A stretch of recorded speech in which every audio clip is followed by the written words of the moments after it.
कल्पयते पूर्वं ततो भावान् पृथग्विधान् बाह्यानाध्यात्मिकाश्चैव यथा विद्यस्तथा स्मृतिः अनिश्चिता यथा रज्जु अन्धकारे विकल्पिता सर्पाधराधिर्वामैस्तद्वदात्मा विकल्पितः निश्चितायां यथा रज्ज्वां विकल्पो विनिवर्तते रज्जुरेवेति चाद्वैतं तदात्मविनिश्चयः प्राणादिभिरनन्तैश्च भावैरेतैर्विकल्पितः मायीशा तस्य देवस्याययायं मोहितः स्वयं प्राण इति प्राणविदो भूतानीति च तद्विदः गुणा इति गुणविदस्तद्वानीति च तद्विदः पादा इति पादविदो विषया इति तद्विदः लोका इति लोकविदो देवा इति च तद्विदः वेदा इति वेदविदो यज्ञा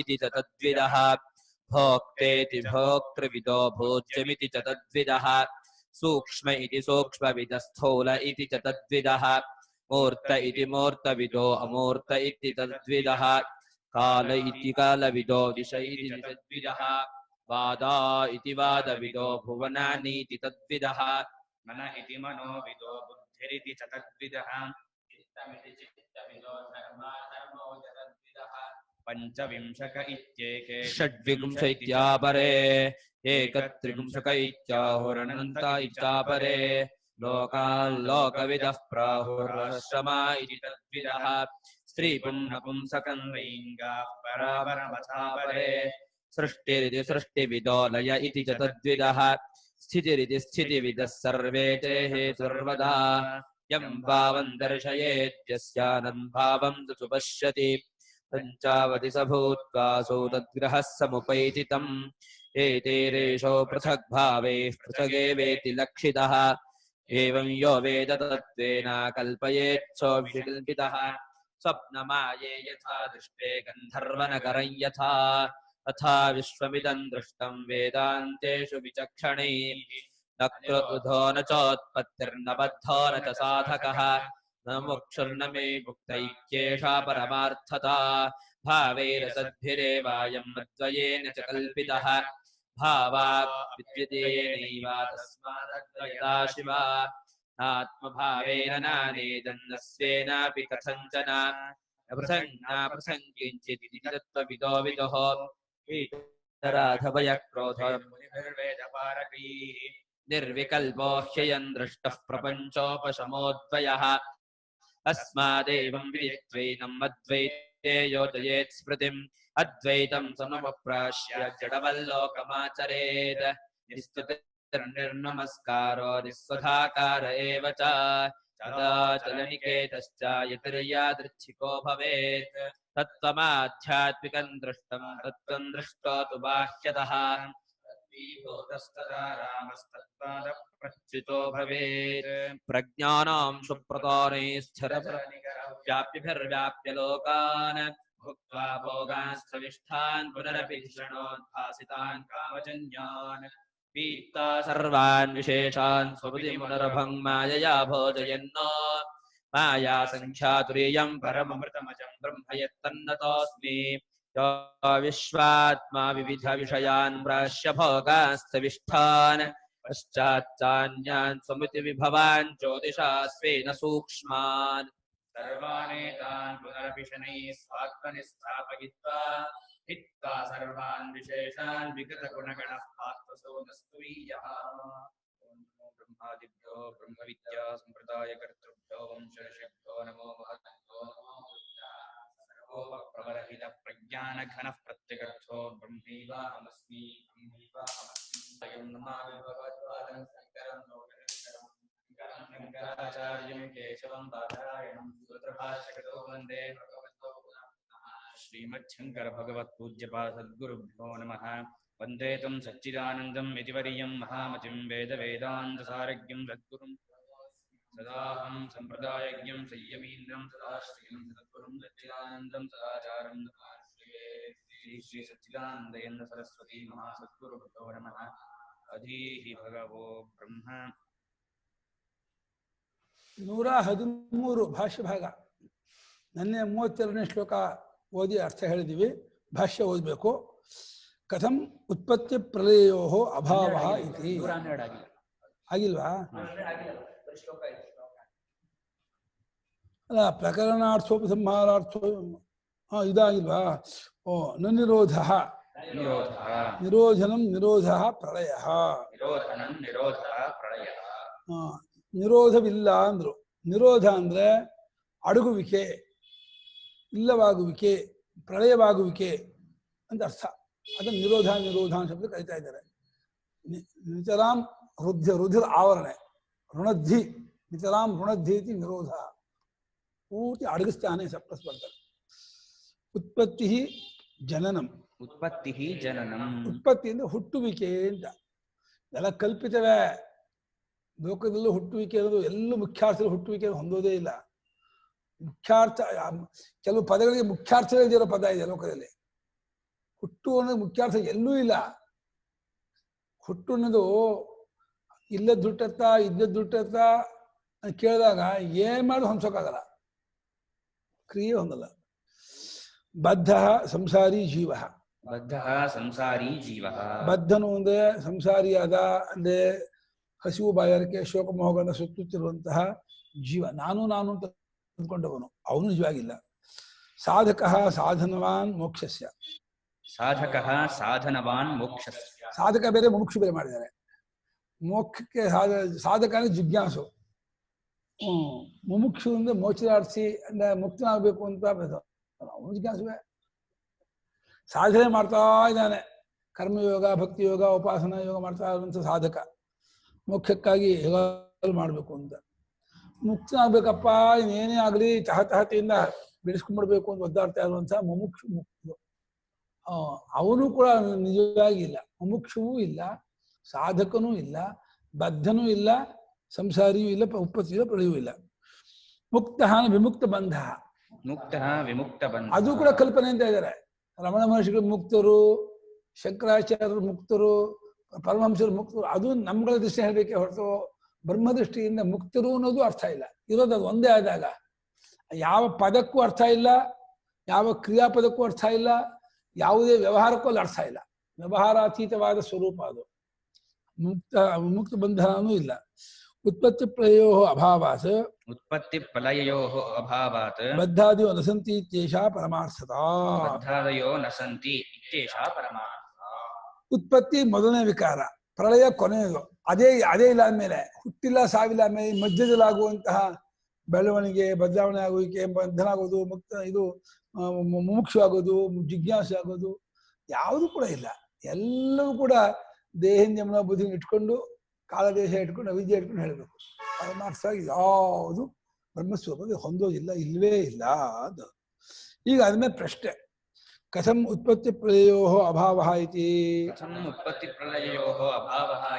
ನೀವು ಪ್ರತಿಜ್ಞೆ ಮಾಡೋದಕ್ಕೆ ಒಪ್ಕೋಬೇಕೋ, ಅದಕ್ಕೇನಾದ್ರು ಯುಕ್ತಿ ಇದೆಯಾ, ಅನುಭವ ಇದೆಯಾ, ದೃಷ್ಟಾಂತ ಇದೆಯಾ? ಉತ್ಪತ್ತಿ ಪ್ರಳಯ ಇಲ್ಲ ಅಂತ ಪ್ರತಿಜ್ಞಾ ಮಾತ್ರ ಹೇಳ್ಬಿಟ್ರೆ ನಮ್ಮಂತಹ ಸಾಮಾನ್ಯ ಜನರಿಗೆ ಅರ್ಥವೇ ಆಗಲ್ಲ. ಉತ್ಪತ್ತಿ ಇಲ್ಲ, ಪ್ರಳಯ ಇಲ್ಲ ಅನ್ನೋಕ್ಕೆ ಯುಕ್ತಿ, ದೃಷ್ಟಾಂತ, ಅನುಭವ ಕೊಟ್ಟು ಹೇಳಿದ್ರೆ ಓ ಹೌದು ನೀವು ಹೇಳ್ತಾ ಇರೋಂಗೆ ಉತ್ಪತ್ತಿ ಪ್ರಳಯ ಹೊಂದಲ್ಲ ಅಂತ ಅನ್ಬೋದು. ಅದು ಹೆಂಗಿಲ್ಲ ಅಂತ ಹೇಳ್ತೀರಾ ಅಂತ ಪ್ರಶ್ನೆ.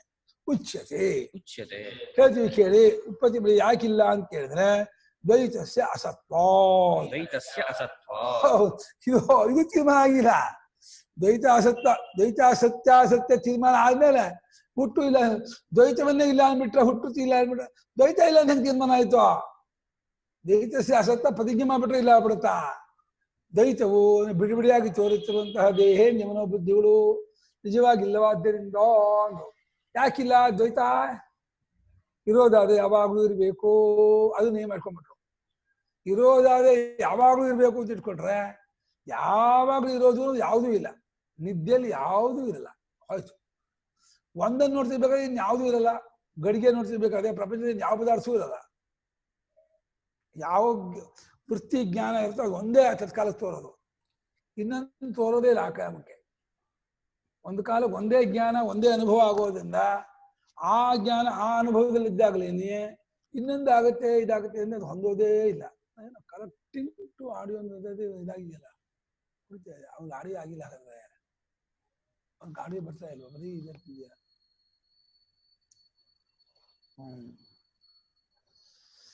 ಮುಂದಕ್ಕೆ ಹೇಳ್ತಾರೆ ಹೇಗೆ ಇದಿಲ್ಲ ಎಂಬುದನ್ನು ಹೇಳ್ತಾರೆ. ಯತ್ರ ಹಿ ದ್ವೈತಮಿವ ಭವತಿ ಇತಿ ಯತ್ರಮಿವ ದ್ವೈತಮಿವ ಭವತಿ ಒಂದು ವಾಕ್ಯ. ಯತ್ರ ಹಿ ದ್ವೈತಮಿವ ಭವತಿ ಇಹ ನಾನೇವ ಪಶ್ಯತಿ ಇಹ ನಾನೇವ ಪಶ್ಯತಿ ಆತ್ಮೈವೇದಂ ಸರ್ವಂ ಆತ್ಮೈವೇದಂ ಸರ್ವಂ ಬ್ರಹ್ಮೈವೇದಂ ಸರ್ವಂ ಬ್ರಹ್ಮೈವೇದಂ ಸರ್ವಂ ಏಕಮೇವಾದ್ವಿತೀಯಂ ಏಕಮೇವಾದ್ವಿತೀಯಂ ಇದಂ ಸರ್ವಂ ಯದಯಮಾತ್ಮ ಇದಂ ಸರ್ವಂ ಯದಯಮಾತ್ಮ ಇತ್ಯಾದಿನ ಇತ್ಯಾದಿ ನಾನಾಶ್ರುತಿಭ್ಯಃ ಇತ್ಯಾದಿ ನಾನಾಶ್ರುತಿಭ್ಯಃ ದ್ವೈತಸ್ಯ ಅಸತ್ವಂ ಸಿದ್ಧಂ. ದ್ವೈತಸ್ಯ ಅಸತ್ವಂ ಸಿದ್ಧಂ. ನೋಡಪ್ಪ ಶಿಷ್ಯ, ಎಲ್ಲಿ ದ್ವೈತ ಇದ್ದಾಗತ್ತೋ ಅಲ್ಲಿ ಒಬ್ಬ ಇನ್ನೊಂದ ನೋಡ್ತಾನೆ, ಕೇಳ್ತಾನೆ, ಯೋಚನೆ ಮಾಡ್ಲಿಕ್ಕೆ ಎಲ್ಲ ಆಗುತ್ತೆ. ದ್ವೈತವೇ ಇಲ್ಲ ಅಂದ್ರೆ ನೋಡೋದು ಕೇಳೋದು ಹೆಂಗಾಗತ್ತಲ್ಲಪ್ಪ ಸಾರ್? ದ್ವೈತ ಇಲ್ಲ ಅಂತ ಹೆಂಗ್ ತೀರ್ಮಾನ ಮಾಡ್ತಿದ್ದೀರಾ? ಇಲ್ಲಿ ಇದ್ದಾಗ ನೀವು ಇಟ್ಕೊಂಡ್ಬಿಟ್ಟು ಇಲ್ಲವೇ ಇಲ್ಲ ಅಂತ ಅಂದ್ಬಿಟ್ಟು ನೀವು ಮಾತಾಡ್ತಾ ಇದ್ದೀರಾ. ಮುಂದೆ ಕೇಳಬೇಡಿ, ಹಿಂದೆ ಕೇಳಿ. ದ್ವೈತವಿಲ್ಲ ಹೇಗೆ ತೋರಿಸಿ ಅಲ್ಲಪ್ಪ. ನೀನು ನೋಡ್ತೀರ ನಾನಾ ಇವ ಪಶ್ಯತಿ ಕಣೋ, ನಾನಾ ಇರೋದು ನೋಡ್ತಿದ್ಯಾ, ನಾನಾ ಇಲ್ಲ ಕಣೋ.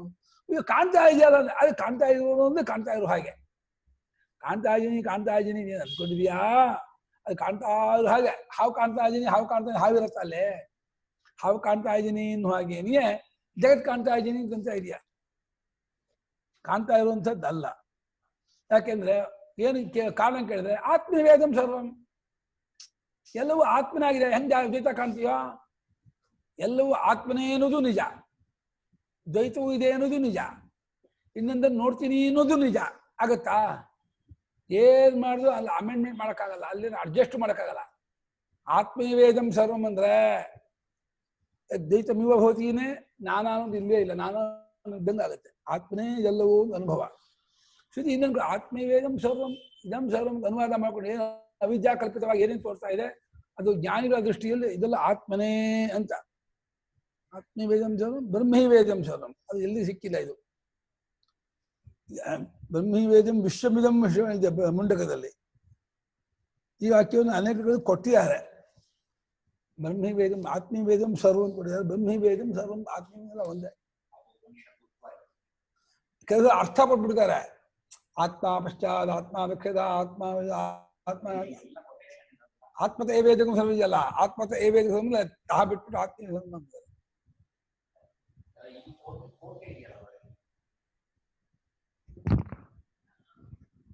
ಇಲ್ಲಿ ಎಲ್ಲ ಕೊಟೇಶನ್ ಇರೋದ್ರಿಂದ ಶ್ರುತಿನೇ ಇರಬೇಕು, ಇಲ್ಲಾಂದ್ರೆ ಕೆಲವು ಎಲ್ಲ ಅನುವಾದ ಮಾಡ್ಕೊಳ್ತಾ ಇತ್ತು. ಅಲ್ಲ, ಕೊಟೇಶನ್ ಕೆಲಸ ಏನ್ ಮಾಡ್ಬಿಡ್ತಾರೆ ಶಂಕರಾಚಾರ್ಯರು, ಭಾವ ಪ್ರಧಾನ ಕೊಡ್ತಾರೆ. ಇದು ಅದಕ್ಕೆ ಜಾಗ್ ಶ್ರುತಿ ಕೊಟ್ಟಿದ್ದಾರೆ, ಎಲ್ಲಿ ಶ್ರುತಿ ಅರ್ಥ ಕೊಟ್ಟಿದ್ದಾರೆ ಗೊತ್ತಾಗಲ್ಲ. ಸ್ವಾಮಿ ಅಲ್ಲೆಲ್ಲ ಕೊಡ್ತಾರೆ, ಈ ಶ್ರುತಿ ಅರ್ಥ ಮಾತ್ರ ಅಲ್ಲೆಲ್ಲ ಕೊಡ್ತಾರೆ. ಅದಕ್ಕೆ ಸ್ವಾಮಿಗಳಿಗೆ ತೈತ್ರಿಯ, ಸೂತ್ರ ಭಾಷ್ಯ, ಗೀತಾ ಭಾಷ್ಯ ಎಲ್ಲಾ ಕಡೆ ಉದಾಹರಿಸಿದೆ ಕೊಟ್ಟಿದೆ. ಆದ್ರಿಂದ ಇರಬೇಕು ಶ್ರುತಿ ಎಲ್ಲಾದ್ರು ಅಂತ ಬಿಟ್ಕೊಟ್ರೆ ಹೇಳ್ಬಾರ್ದು. ಅವ್ರು ಬರ್ತಾರೆ, ಅವ್ರಿಗೂ ಶುರುವಾಗುತ್ತೆ. ಆತ್ಮ ಬ್ರಹ್ಮೈವೇದಂ ಏಕಮೇವ ದ್ವಿತೀಯಂ ಛಾಂದೋಗ್ಯ. ನೋಡಿ, ಋಗ್ವೇದ ಇದೆ, ಇಲ್ಲ ಋಗ್ವೇದವಿಲ್ಲ, ಯಜುರ್ವೇದ, ಸಾಮವೇದ, ಶುಕ್ಲ ಯಜುರ್ವೇದ 3 ಕೊಟ್ರು. ಕಠ ಕೊಟ್ರಲ್ಲ ಯಜುರ್ವೇದಕ್ಕೆ. ಇದೆಲ್ಲವೂ ಈ ಆತ್ಮನೇ, ಈ ಪರಮಾತ್ಮನೇ ಇದೆಲ್ಲವೂ ಆಗಿರೋದು ಅಂತ ಹೇಳಿ ಇದೇ ಮೊದಲಾದಂತಹ ಶ್ರುತಿಗಳಿಂದ, ನಾನಾ ಶ್ರುತಿಗಳಿಂದ ದ್ವೈತವು ಸುಳ್ಳು ಗೊತ್ತಾಗುತ್ತೆ. ಯಾಕಂದ್ರೆ ಇದೆಲ್ಲವೂ ಬ್ರಹ್ಮವೇ, ಇದೆಲ್ಲವೂ ಆತ್ಮವೇ ಅಂತ ಆಗೋದು, ಜಗತ್ತು ಇದೆ, ಪ್ರಪಂಚವೂ ಇದೆ ಅಂತ ಆಗೋದು ಅಂತ ಆಗಲ್ಲ. ಅಲ್ಲಿ ಅಡ್ಜಸ್ಟ್ ಮಾಡ್ಬೇಕು. ಒಂದಷ್ಟು ಭಾಗ 50% ಪರಮಾತ್ಮ, 50% ಪ್ರಪಂಚ ಅಂತ ಹೇಳಿ ಇದೆಲ್ಲವೂ ಪರಮಾತ್ಮ, ಇದೆಲ್ಲವೂ ಪ್ರಪಂಚ ಅಂತ ಹಾಗಾಗಲ್ಲ. ಒಂದೇ ಸತ್ಯ, 2 ಸತ್ಯ ಇಲ್ಲ ಜಗತ್ತಲ್ಲಿ. ಬ್ರಹ್ಮ ಸತ್ಯ ಆಗ್ಬೇಕು, ಇಲ್ಲ ಜಗತ್ ಸತ್ಯ ಆಗ್ಬೇಕು. ಬ್ರಹ್ಮ ಸತ್ಯ ಆದ್ರೆ ಜಗತ್ ಸುಳ್ಳ, ಜಗತ್ತಿಲ್ವೇ.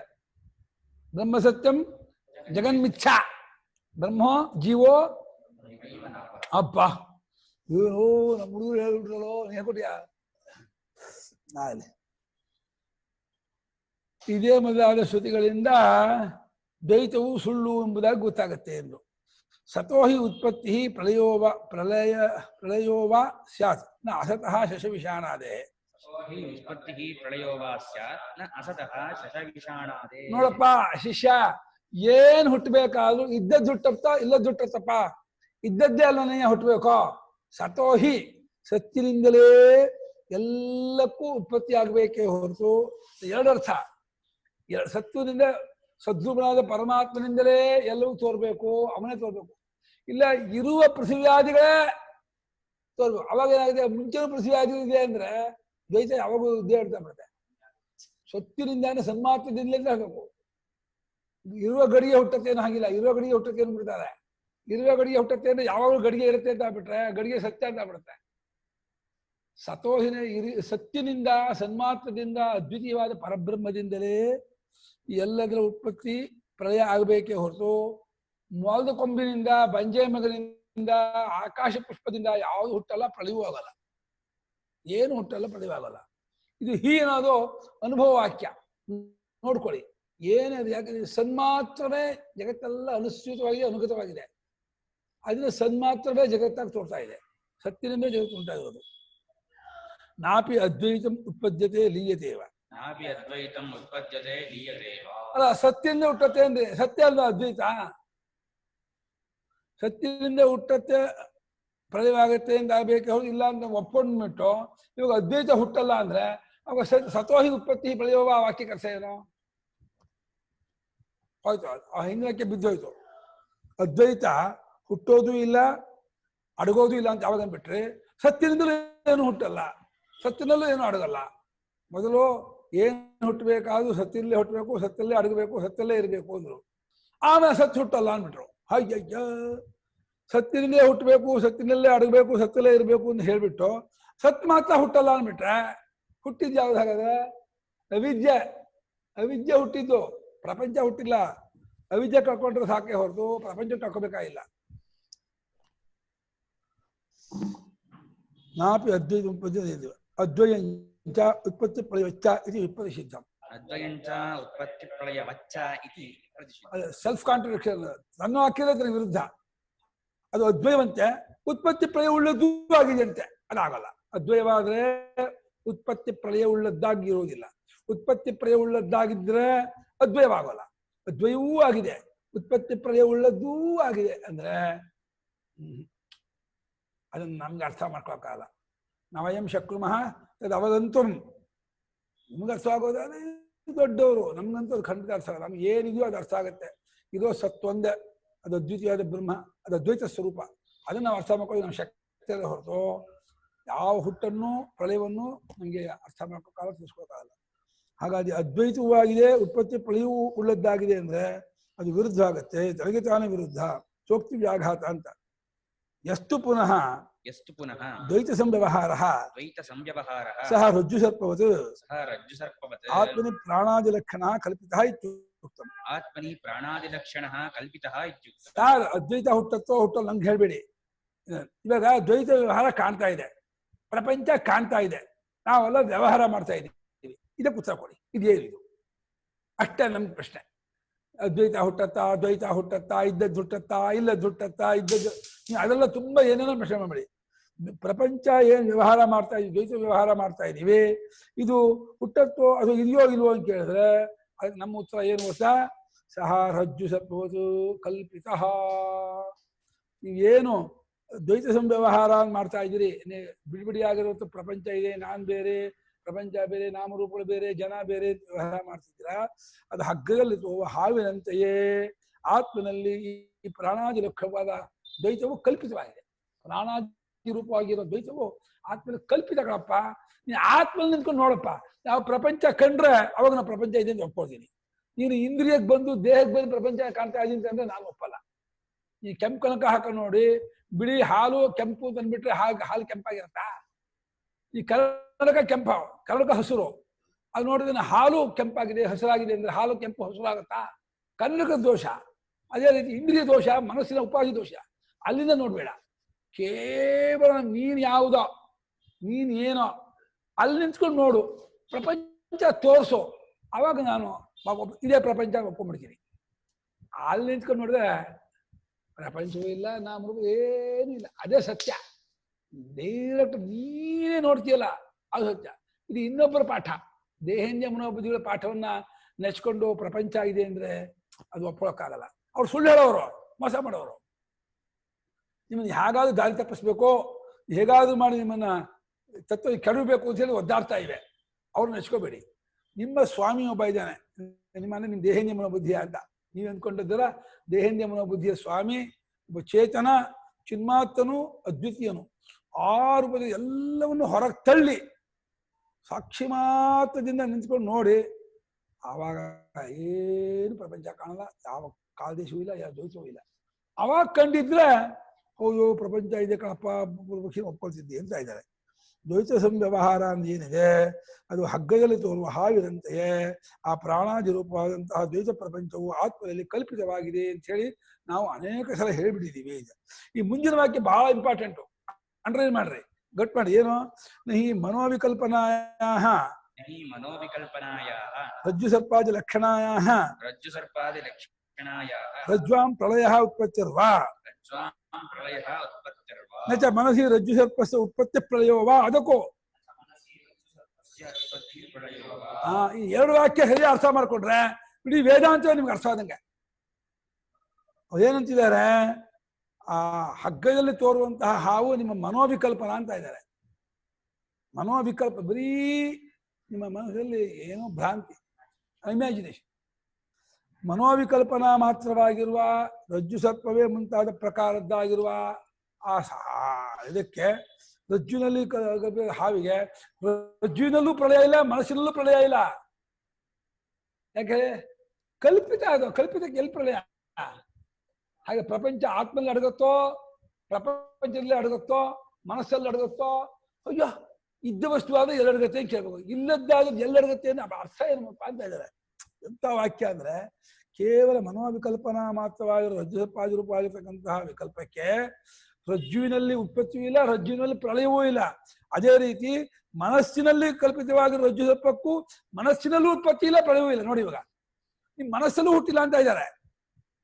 ಹಾವು ಮನಸ್ಸಲ್ಲೂ ಹುಟ್ಟಿಲ್ಲ, ಹಗ್ಗದಲ್ಲೂ ಹುಟ್ಟಿಲ್ಲ. ಇವಾಗ ಮನಸ್ಸಲ್ಲೂ ಹುಟ್ಟದ, ಹಗ್ಗದಲ್ಲೂ ಹುಟ್ಟದೇ ಇರೋ ಹಾವಿಗೆ ಎಲ್ಲಿ ಪ್ರಳಯ ಕಲ್ಪಿಸ್ತೀರ ನೀವು? ಅವಿದ್ಯಾ ಮಾತ್ರ, ಅವಿದ್ಯೆಯಿಂದ ತೋರ್ತಾ ಅವಿದ್ಯೆ ಬಿಟ್ಕೊಂಡ ಸಮಯದಲ್ಲಿಯೇ ಪ್ರಪಂಚವೂ ಇಲ್ಲ, ವ್ಯವಹಾರವೂ ಇಲ್ಲ, ಪ್ರಮಾತೃತ್ವವೂ ಇಲ್ಲ, ನಾಮರೂಪವೂ ಇಲ್ಲ, ಕಾಲದೇಶವೂ ಇಲ್ಲ, ಯಾರ ಬಿದ್ದೋಯ್ತು. ಎಂಥ ಅನುಭವ ಅಂದ್ರೆ, ಆ ತತ್ವಜ್ಞಾನ ಆದದ್ದ ಸಮಯದಲ್ಲಿಯೇ ಹೆಂಗಾಗ್ಬಿಡುತ್ತೆ ಗೊತ್ತ ಅವನಿಗೆ? ದೊಡ್ಡ ಬೆಟ್ಟ ಕೈ ಇಳಿಸಂಗ ಆಗ್ಬಿಡುತ್ತೆ. ದೊಡ್ಡ ಬೆಟ್ಟ ಹೊತ್ಕೊಂಡು ಹೋಗ್ತಾ ಇಳಿಸ್ಬಿಟ್ರೆ ಅಪ್ಪ ಹಗುರ ಆಯ್ತು ನನಗೆ. ಆ ತತ್ವಜ್ಞಾನವಾಗುತ್ತಲೇ ಅವರು ಏನು ಪ್ರಪಂಚವೇ ಇಲ್ಲ, ನಾಮರೂಪಗಳೇ ಇಲ್ಲ, ಕಾಲ ದೇಶಗಳೇ ಇಲ್ಲ, ಯಾವೂ ಇಲ್ಲ ಅಂತ ಹೇಳ್ಬಿಟ್ಟು ಅದ್ವೈತದಲ್ಲಿ ಸೆಟ್ಲ್ ಆಗ್ಬಿಡ್ತಾನೆ. ಅದು ಕೂಡ ವ್ಯವಹಾರ ದೃಷ್ಟಿಯಲ್ಲಿ ಹೇಳಿದ್ರು, ಅದ್ವೈತ ಅಂತ ಒಂದು ಇದೆಯಾ ಸೆಟ್ಲ್ ಆಗತ್ತಾನೆ ಅಂತ. ಈ ಎರಡು ವಾಕ್ಯ ಚೆನ್ನಾಗಿ ಅಪ್ಪಿಡಿ. ಮನೋವಿಕಲ್ಪನಾಯ ರಜ್ಜು ಸರ್ಪ ಲಕ್ಷಣಾಯ ಒಂದು ವಿಶೇಷಣ, ತಸ್ಯಾಹ ವಿಕಲ್ಪನಾಯ ವಿಕಲ್ಪಗಳಿಗೆ ರಜ್ಜುವಿನಲ್ಲೂ ಉತ್ಪತ್ತಿ ಇಲ್ಲ, ರಜ್ಜುವಿನಲ್ಲೂ ಪ್ರಳಯ ಇಲ್ಲ, ಮನಸ್ಸಿನಲ್ಲೂ ಉತ್ಪತ್ತಿ ಇಲ್ಲ, ಮನಸ್ಸಿನಲ್ಲೂ ಪ್ರಳಯ ಇಲ್ಲ ಅಂದ್ರು. ಒಂದ್ ಕಡೆಯಲ್ಲಿ ಪ್ರತ್ಯೇಕವೇ ಕೇವಲ ಮೃದು ಬರೀ ಮನಸ್ಸಿನ ಭ್ರಾಂತಿ ಬಿಡ್ಕೊಳ್ತಾನೆ. ಮನಸ್ಸಲ್ಲಿ ಭ್ರಾಂತಿ ಬಿಡ್ಕೊಂಡ್ರೆ ಆಯ್ತು, ನನ್ನ ಭ್ರಾಂತಿ ಅಲ್ಲ. ಕಲ್ಪನೆಯೂ ಕಲ್ಪನೆ ಅಂತ ಇದ್ದಾರೆ. ಕಲ್ಪನೆ ಇದೆ ಅನ್ನೋದು ಒಂದು ಕಲ್ಪನೆ ಅಂತ ಇದ್ದಾರೆ. ಇವಾಗ ಅವಿದ್ಯೆ ಇದೆ ಅನ್ನೋದು ಒಂದು ಕಲ್ಪನೆ, ಅದು ಭ್ರಾಂತಿ. ಅದು ನಿಜವಾಗಿ ಹೋಗ್ಬೇಕಾದ್ರೆ ಅವಿದ್ಯೆಯೂ ಇಲ್ಲ, ಬರ್ಬೇಕಾದ್ರೆ ವಿದ್ಯೆಯೂ ಇಲ್ಲ. ಇದು ಪರಮಾರ್ಥ. ತಥಾ ಮಾನಸತ್ವ ವಿಶೇಷ ದ್ವೈತಸ್ಯ ನಚ ಉಭಯತೋವ. ಎರಡು ಸೇರಿ, ಹಗ್ಗ ಮತ್ತೆ ಬುದ್ಧಿ ಎರಡು ಸೇರಿ ಒಂದು ಹಾವನ್ನು ಉಂಟು ಮಾಡಿದೆ. ಎರಡು ಕಡೆಯಲ್ಲೂ ಅರ್ಧ ಪ್ರಳಯ ಆಗುತ್ತೆ, ಎರಡು ಕಡೆಯಲ್ಲೂ ಅರ್ಧ ಬಂದು ಸೇರ್ಕೊಂಡ್ಬಿಡುತ್ತೆ. ಮಾಡೋಣ, ಅರ್ಧ ಹಾವಿನ ಹೆಡೆಯಿಂದ ಮಧ್ಯದವರೆಗೆ ಮನಸ್ಸಿಂದ ಬರುತ್ತೆ, ಮಧ್ಯದಿಂದ ಬಾಳದವರೆಗೆ ಹಗ್ಗದಿಂದ ಬರುತ್ತೆ. ಪ್ರಳಯ ಆಗುವಾಗ ಮಾತ್ರ ಮುಂದ್ಗಡೆ ಅದು ಹಗ್ಗದಲ್ಲಿ ಪ್ರಳಯ ಆಗುತ್ತೆ, ಹಿಂದ್ಗಡೆ ಮನಸ್ಸಲ್ಲಿ ಪ್ರಳಯ. ಹಾಗೆ ಮಾಡೋಣ. ಅಯ್ಯೋ ಕಲ್ಪನೆಯೇ ಇದ್ರಲ್ಲಿ ಬೇರೆ. ಈ ಕಲ್ಪನೆ ಮುಂದ್ಗಡೆ ಹುಟ್ಟಿದ್ದು ಹಗ್ಗದಲ್ಲಂತೆ, ಪ್ರಳಯವಾಗೋದು ಬುದ್ಧಿಯಲ್ಲಿ. ಮುಂದ್ಗಡೆ ಹುಟ್ಟಿದ್ದು ಮನಸ್ಸಿನಲ್ಲಂತೆ, ಪ್ರಳಯವಾಗೋದು ಹಗ್ಗದಲ್ಲಂತೆ. ಹಿಂದ್ಗಡೆ ಹುಟ್ಟಿದ್ದು ಹಗ್ಗದಿಂದ, ಪ್ರಳಯವಾಗೋದು ಮನಸ್ಸು. ಹೀಗೆ ಮಾಡೋಣ. ಅಲ್ಲ ಪೂರ್ತಿ ಅಲ್ಲೇ ಹುಟ್ಟು ಅಲ್ಲೇ ಪ್ರಳಯ ಹುಟ್ಟಿತು, ಮನಸ್ಸಲ್ಲಿ ಪ್ರಳಯ ಆಯ್ತು, ಇಲ್ಲ ಮನಸ್ಸಲ್ಲಿ ಹುಟ್ಟಿತು ಹಗ್ಗದಲ್ಲಿ ಪ್ರಳಯ ಆಯ್ತು. ಹಂಗೂ ಆಗಲ್ಲ. ಮನಸ್ಸಲ್ಲಿ ಹುಟ್ಟಿ ಹಗ್ಗದಲ್ಲಿ ಪ್ರಳಯವಾಗೋದು, ಹಗ್ಗದಲ್ಲಿ ಹುಟ್ಟಿ ಮನಸ್ಸಲ್ಲಿ ಪ್ರಳಯವಾಗೋದು. ಅದ ಮನಸ್ಸು ಹಗ್ಗ ಇಬ್ಬರು ಸೇರಿ 50 ಮಾಡ್ಕೊಳ್ಳೋದು. ಅಥವಾ ಹಗ್ಗದಲ್ಲೇ ಪ್ರಳಯವಾಗೋದು ಅಥವಾ ಮನಸ್ಸಲ್ಲೇ ಪ್ರಳಯ, ಹೆಂಗೂ ಗೊಂದಲ ಇದು. ಆ ವಿಕಲ್ಪ ಅನ್ನೋ ಶಬ್ದಕ್ಕೆ ಬರೀ ತೋರಿಕೆ, ಇಲ್ಯೂಷನ್ ಅಷ್ಟೇ ಅರ್ಥ. ನಚ ಉಭಯತೋ ವಾ, ಎರಡು ಕಡೆಯಿಂದಲೂ ಅದಾಗೋದಲ್ಲ. ತಥಾ ಮಾನಸತ್ವ ವಿಶೇಷಾದ್ವೈತಸ್ಯ, ಮಾನಸತ್ವ ವಿಶೇಷಾದ್ವೈತಸ್ಯ. ಹೇಗೆ ಆ ಸರ್ಪಾದಿಗಳು ರಜ್ಜುತ್ವ ಅವಿಶೇಷವೋ ಹಾಗೆ ದ್ವೈತವಲ್ಲ ಮಾನಸತ್ವ ಅವಿಶೇಷ. ದೃಷ್ಟಾಂತದಲ್ಲಿ ಎಲ್ಲಾ ಭೇದಕ್ಕೂ ರಜ್ಜು ಹೇಗೆ ಆಧಾರವೋ ಈ ಎಲ್ಲಾ ಕಲ್ಪನೆಗೂ ಮನಸ್ಸು ಆಧಾರ. ಆ ಮನಸ್ಸು ಆತ್ಮದಲ್ಲಿ ಕಲ್ಪಿತವಾಗಿದೆ. ಮನಸ್ಸು ಅನ್ನೋದು ಒಂದು ದ್ವೈತವೇ ಅಲ್ಲ. ಅಲ್ಲಿ ರಜ್ಜು ಒಂದಿರುವ ಹಾಗೇನೆ ಮನಸ್ಸು ಬೇರೆ ಇದೆಯೋ ಅಂದ್ರೆ ಮನಸ್ಸು ಸೇರಿ ಕಲ್ಪಿತವಾಗಿರ್ತಕ್ಕಂಥ ದ್ವೈತ ಪ್ರಪಂಚ. ಆತ್ಮನೇ ರಜ್ಜು ಸ್ಥಾನದಲ್ಲಿದ್ದಾನೆ. ಹಾಗಾಗಿ ಆತ್ಮನಲ್ಲಿ ಅಡಗತ್ತು ಅಂತ ಕೇಳಿದ್ರೆ ಹುಟ್ಟಿದ್ದೆ ತಾನೆ ಅಡಗಬೇಕು. ಹುಟ್ಟಿದ್ದೇ ಕಲ್ಪನೆ ಆದ್ಮೇಲೆ ಅಡಗೋದು ಅಂತ ಬಂತು. ಇದು ಹೈ ಲೆವೆಲ್ ಇದು ಉಪದೇಶ. ಇದು ಅರ್ಥ ಆಯ್ತಾ? ಬಾಕಿ ಯಾವ ಉಪದೇಶವನ್ನು ಬೇಕಿಲ್ಲ. ಇದು ಅರ್ಥ ಆಗಲಿಲ್ವಾ ಮತ್ತೆ ಪಂಚವಾದ್ಯ ಕೊಟ್ಟು ಆಶೀರ್ವಾದ ಮಾಡು, ಪೂಜೆ ಮಾಡು, ಜಪ ಮಾಡು, ಹೋಮ ಮಾಡು, ಹವನ ಮಾಡು, ಜಪ ಹೇಳಬೇಕು. ಏನು ಮಾಡ್ತಾರೆ? ಇದು ಅರ್ಥ ಆಯ್ತು ಅಂದ್ರೆ ಕೃತಕೃತ್ಯ. ಅವನು ಇನ್ನೇನು ಅರ್ಥ ಮಾಡ್ಬೇಕಾಗಿಲ್ಲ. ಹೌದು, ಏನು ಹುಟ್ಟಬೇಕಾಗಿಲ್ಲ, ಏನು ಪ್ರಳಯವಾಗಬೇಕಾಗಿಲ್ಲ. ಹುಟ್ಟು ಪ್ರಳಯ ಇಲ್ಲ, ಕಲ್ಪನಾ ಮಾತ್ರ ಅಂತ. ನಹಿ ನಿಯತೆ ಮನಸ್ಸಿ ಸುಷುಪ್ತೆ ವಾ ದ್ವೈತಂ ಗೃಹ್ಯತೆ. ಏನ್ರಿ ಮಾಡ ನಿಯತೆ ಮನಸಿ ಸುಷುಪ್ತೆ ವಾ ದ್ವೈತಂ ಗೃಹ್ಯತೆ. ಇದು ಅನುಭವ ತೋರಿಸ್ತಾ ಇದ್ದಾರೆ. ನೋಡ್ರಪ್ಪ, ನೀವು ಮನಸ್ಸನ್ನ ಹಿಡ್ಕೊಂಬಿಡಿ, ಕಂಟ್ರೋಲ್ ಮಾಡ್ಬಿಡಿ, ಅಡಗಿಸ್ಕೊಂಬಿಡಿ. ಮನಸ್ಸನ್ನು ಅಡಗಿಸಿಕೊಂಡ್ಬಿಟ್ಮೇಲೆ ದ್ವೈತ ಪ್ರಪಂಚ ತೋರಿಸಿ ನನಗೆ. ಯಾವುದು ಅಡಗಿದ ಮೇಲೆ ಯಾವುದು ತೋರದೇ ಇಲ್ವೋ ಅದು ಸುಷುಪ್ತಿಯಲ್ಲಿ ಪ್ರಪಂಚ ತೋರಿಸ್ತದೆ. ಯಾಕೆ? ಸುಷುಪ್ತಿ ಮನಸ್ಸು ಅಡಗಿರುತ್ತೆ. ಇಲ್ಲೂ ನೀವು ವಿವೇಕದಿಂದ ಎಚ್ಚರದಲ್ಲೂ ಮನಸ್ಸನ್ನು ಅಡಗಿಸಿಕೊಂಡ. ಇಲ್ಲಿ ಅಡಗಿಸೋದು ಅಂದ್ರೆ ಸಮಾಧಿ ಹೋಗೋದು ಅಂದ್ಕೋಬೇಕಾಗಿಲ್ಲ. ಅಡಗೋದು ಜ್ಞಾನದಿಂದ ವಿವೇಕದಿಂದ ಬಾಧೆ ಮಾಡ್ಕೊಂಡ್ರೆ, ಅಥವಾ ಮನಸ್ಸನ್ನ ವೃತ್ತಿ ಇಲ್ಲದೆ ಇದ್ದಾಗ ಮಾಡ್ಕೊಂಡ್ರು ಸಾಕು. ವೃತ್ತಿರಹಿತವಾಗಿದ್ದಾಗ ಮನಸ್ಸು ಅಂತ ಬ್ಲಾಂಕ್ ಆದ ಮನಸ್ಸು ಅಂದ್ರೆ ಅಲ್ಲಿ ದ್ವೈತ ಕಾಣಲ್ಲ. ನಿದ್ದೆಗೆ ಹೋದ್ರು ದ್ವೈತ ಕಾಣಲ್ಲ. ಅಂದ್ರೆ ಏನಾಯ್ತು? ಎಲ್ಲಾ ದ್ವೈತಕ್ಕೂ ಮೂಲ ಮನೇವ ಮನುಷ್ಯಾಣ ಅಂಕಾರಣಂ ಬಂಧಂ ಮೋಕ್ಷಯೋ. ಮನಸ್ಸೇ ಎಲ್ಲಕ್ಕೂ ಕಾರಣ. ಮನಸ್ಸೇ ನಮ್ಗೆ ಗೋಳು ಕೊಟ್ಟು ಎಲ್ಲ ತೊಂದರೆ ಕೊಡ್ತದೆ ಮನಸ್ಸು. ಆ ಮನಸ್ಸನ್ನು ಸರಿಯಾಗಿ ನಾವು ಟ್ರೀಟ್ ಮಾಡಬೇಕು. ಅದ್ವೈತ ಕಡೆ ಕರ್ಕೊಂಡು ಹೋಗಿ ಅದ್ವೈತ ಸ್ವರೂಪದಲ್ಲಿ ಮುಳುಗಿಸ್ಬೇಕು, ಅದ್ದು ಬಿಡ್ಬೇಕು. ಅವಾಗಿನ್ನು ಯಾವ ತಂಟೆನೂ ಮಾಡಲ್ಲ, ಆಟನೂ ಆಡಲ್ಲ. ಅದ್ವೈತ ಸ್ವರೂಪವನ್ನು ತೋರಿಸದೆ ಹೋದ್ರೆ, ಅದು ತಿಳಿಸದೆ ಹೋದ್ರೆ, ಮುಳುಗಿಸದೆ ಹೋದ್ರೆ ಕುಣಿತಾನೆ ಇರುತ್ತೆ ಮನಸ್ಸು, ಆಟ ಆಡ್ತಾನೆ ಇರುತ್ತೆ. ಹಾಗೆ ಏನೇ ತಪ್ಪು ತಿಳ್ಕೊಂಡ್ರು ಅದ್ ಮುಂಚೆ ಗೊತ್ತಿರ್ಬೇಕು ಅನ್ನೋದನ್ನ ಹೆಂಗ್ ಕೊಲೆ ಮಾಡೋದು? ಅದನ್ನ ಅಂದ್ರೆ ಈಗ ಹಗ್ಗ ತಪ್ಪು ತಿಳ್ಕೊಬೇಕಾದ್ರೆ ಹಾವು ಗೊತ್ತಿರ್ಬೇಕು ಅಂತ ಅಲ್ಲ, ಹೂಮಾಲೆ ಬಿರ್ಕೋ ಎಲ್ಲೋ ಒಂದ್ ಕಡೆ ಅದು ಒಂದು ಸ್ಮರಣೆ ಇರತ್ತಲ್ವಾ ಮುಂಚೆ. ಕರೆಕ್ಟ್. ಅದನ್ನ ಹೆಂಗೆ? ಅಲ್ಲಲ್ಲ, ಕರೆಕ್ಟ್ ನೀವು ಹೇಳಿದ್ರೆ. ಇದು ದೃಷ್ಟಾಂತದಲ್ಲಿ ಕಾಣದೇ ಇದ್ದ ತಪ್ಪು ತಿಳ್ಕೊಳ್ಳೋದಿಲ್ಲ ಅಂತಿದೆ. ಇಲ್ಲಿ ಯಾವತ್ತಿಗೂ ಕಾಣದೇ ಇರೋ ಜಗತ್ತನ್ನ ಹೆಂಗ್ ಕಂಡ್ಬಿಟ್ಟ ಅಂತ. ಸರಿ, ಅಲ್ಲ ಭಾಷಿಕ ಸೂತ್ರ ಕೊಟ್ಟಿದ್ದಾರೆ. ಕಾಣದೇ ಇರೋ ಆಕಾಶದಲ್ಲಿ ನೀಲಿಯನ್ನು ಹೇಗೆ ಅಂತ ತೋರ್ತಾರೋ, ಕಾಣದೇ ಇರೋ ಆತ್ಮನಲ್ಲಿ ಪ್ರಪಂಚ ಕಾಣ್ತಾರೆ ಅಂತ ಕೊಟ್ಟಿದ್ದಾರೆ. ಆಕಾಶ ಯಾರಿಗೂ ಕಂಡೇ ಇಲ್ಲ. ಕಾಣದೇ ಇರೋ ಆಕಾಶದಲ್ಲಿ ನೀಲಿಯನ್ನು ತೋರುವ ಹಾಗೆ, ಇದನ್ನು ತೋರುವ ಹಾಗೇನೆ ಆತ್ಮನಲ್ಲಿ ಜಗತ್ತನ್ನು ಕಾಣ್ತಾ ಇದ್ದಾರಪ್ಪ ಅಂತ. ಆಮೇಲೆ ಅನುಭವದಲ್ಲಿ ಅದು ಕಂಡುಬಿಟ್ಟ ಮೇಲೆ ದೃಷ್ಟಾಂತ ಬೇಕಿಲ್ಲ. ಅನುಭವದಲ್ಲಿ ಆತ್ಮನೇ ಅಂತ ಅದ ಸುಷುಪ್ತಿಯಲ್ಲಿ ದ್ವೈತ ಪ್ರಪಂಚ ಕಾಣದೇ ಇದ್ದಾಗ, ಆತ್ಮ ತಿಳ್ಕೊಂಡವ್ರಿಗೂ ಪ್ರಪಂಚ ಕಾಣದೇ ಇದ್ದಾಗ ಯಾಕೆ ಈ ಪ್ರಪಂಚ ಬಂತು? ಸತ್ಯವಾದ ಪ್ರಪಂಚ ಎಲ್ಲೋ ಒಂದು ಇರ್ಬೇಕಲ್ಲ, ಈ ಸುಳ್ಳಾದ ಪ್ರಪಂಚ ಅಂತಂದ್ರೆ ಅಂತ ಆ ರೀತಿ ತರ್ಕ ನಡೆಯಲ್ಲ. ಕಂಡಿರ್ಬೇಕು, ಹೋಲಿಕೆ ಇರಬೇಕು ಸಾಮಾನ್ಯ ನಿಯಮವೇ ಹೊರತು ಎರಡೂ ನನಗಿಂತ ಬೇರೆಯಾಗಿರ್ಬೇಕು, ಎರಡಕ್ಕೂ ಹೋಲಿಕೆ ಇರಬೇಕು, ಎರಡನ್ನೂ ಕಂಡಿರ್ಬೇಕು ಅನ್ನೋದು ಸಾಮಾನ್ಯ ನಿಯಮ. ಅದೇ ಆತ್ಮ ವಿಷಯಕ್ಕೆ ಪ್ರಸಿದ್ಧಿ ಇದೆ. ಆಕಾಶವಾದ ಹೊರಗಡೆ ಇದೆ. ಆಕಾಶ ನಮ್ಗೆ ದೃಶ್ಯ ತಾನೆ.